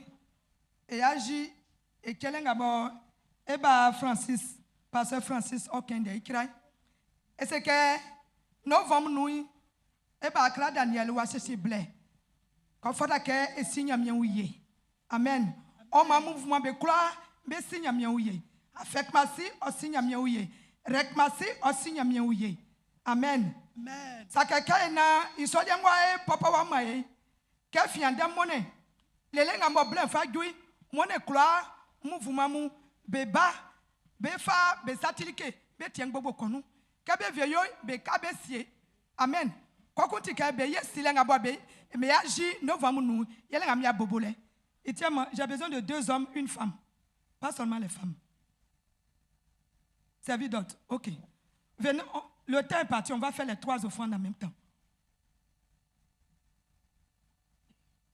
Servi d'autres là, où sont les hommes? Ils ne sont pas là. D'accord. Donc les femmes, venez, vous allez représenter les hommes. C'est bon, on a 3 paniers. Ah, OK. OK. Donc les hommes, Rekmasi, voici votre QG là-bas. Rekmasi, vous voyez le panier qui est là-bas. Tous les hommes, votre offrande d'action de grâce, Rekmasi, vous le mettez dans ce panier.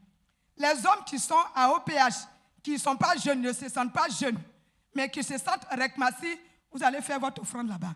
les hommes de flambeau et lumière, tu es dans flambeau et lumière, mais tu ne te sens pas Jebsema. Tu te sens avec Massi, tu vas faire ton offrande là-bas.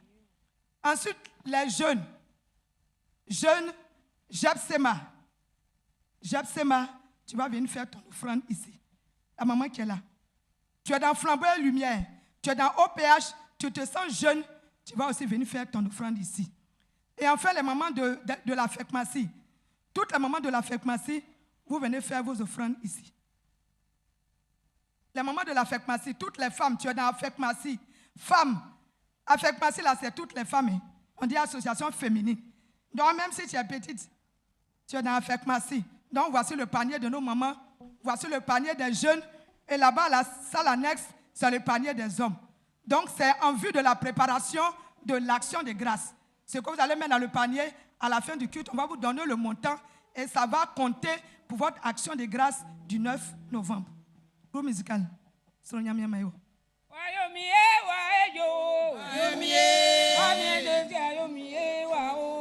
Les mamans, les jeunes, les hommes.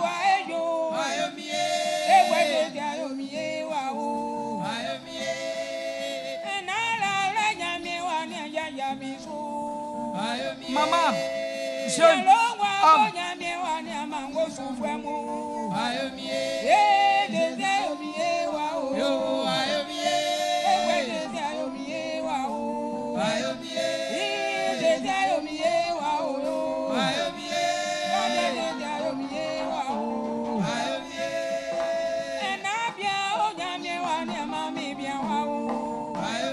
Les hommes, les papas, là, c'est là-bas. Les papas, c'est là-bas.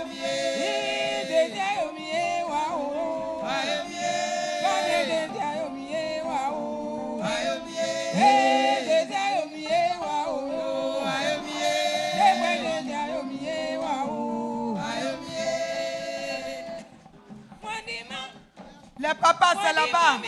Votre offrande, c'est là-bas, à la salle annexe.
Vous pouvez disposer.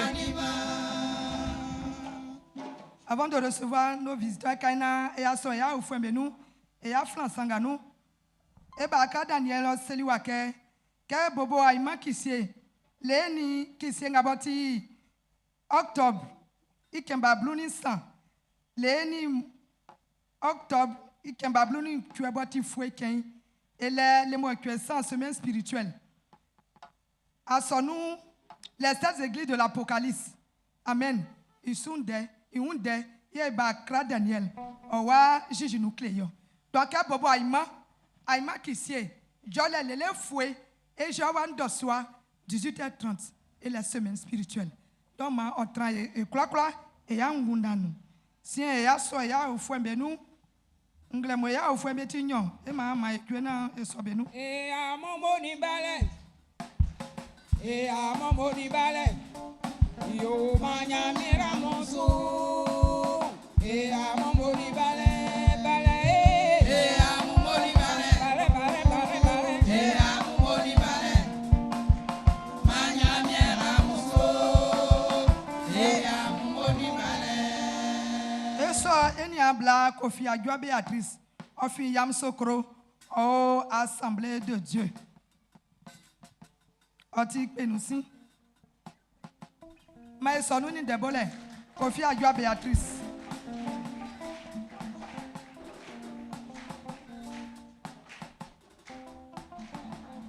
Eni amblan malé. Kofi Adjoa Béatrice. Mais son inin de bolé.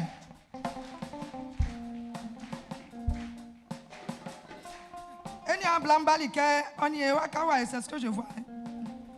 Mais son pas balike, ni est wakawa, on t'y a penusi. Amen. Et so, eniama, Quadio, Emmanuel, Ofin, Beoumi, Obalike, eni, et à son ou titi, mais son ou est connu de bolé.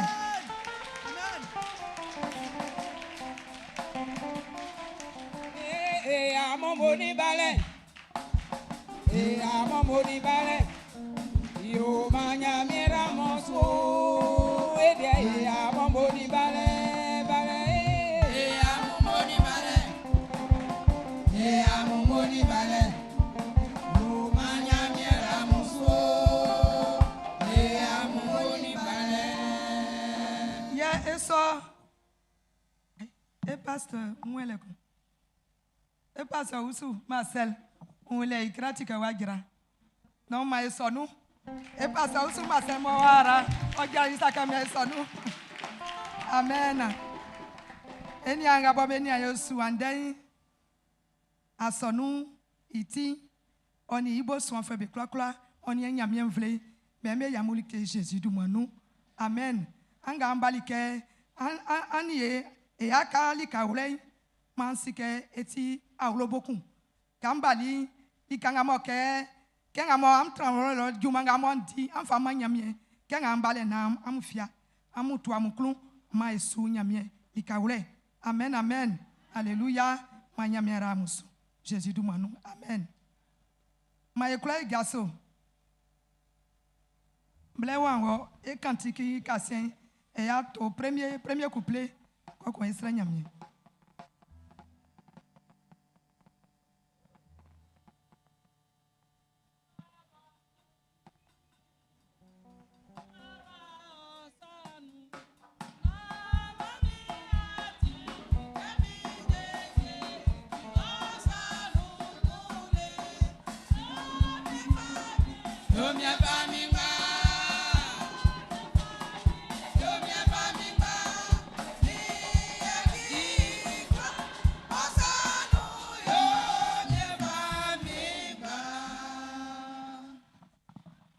Anangama kebe nyruin be dialaje kebe ba nyruin anangama be nyruin paja kebe ba nyruin be nya dwedwele kebe ba nyruin be wula ogwasi nglemu ombambe bali mia Jésus ngaboti mamale e fai maniwo a fali on den boti ngwan den wa fata e klein blenwa ju esuko mo surale osumae le mo kwanu ma o anjumu be duma nyuru agele kulanga etunu anangama ma ekulale e pafo be su Jésus du manu nyamia vle amuwo oni nyamia onjue Jésus du manu amen.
Eklo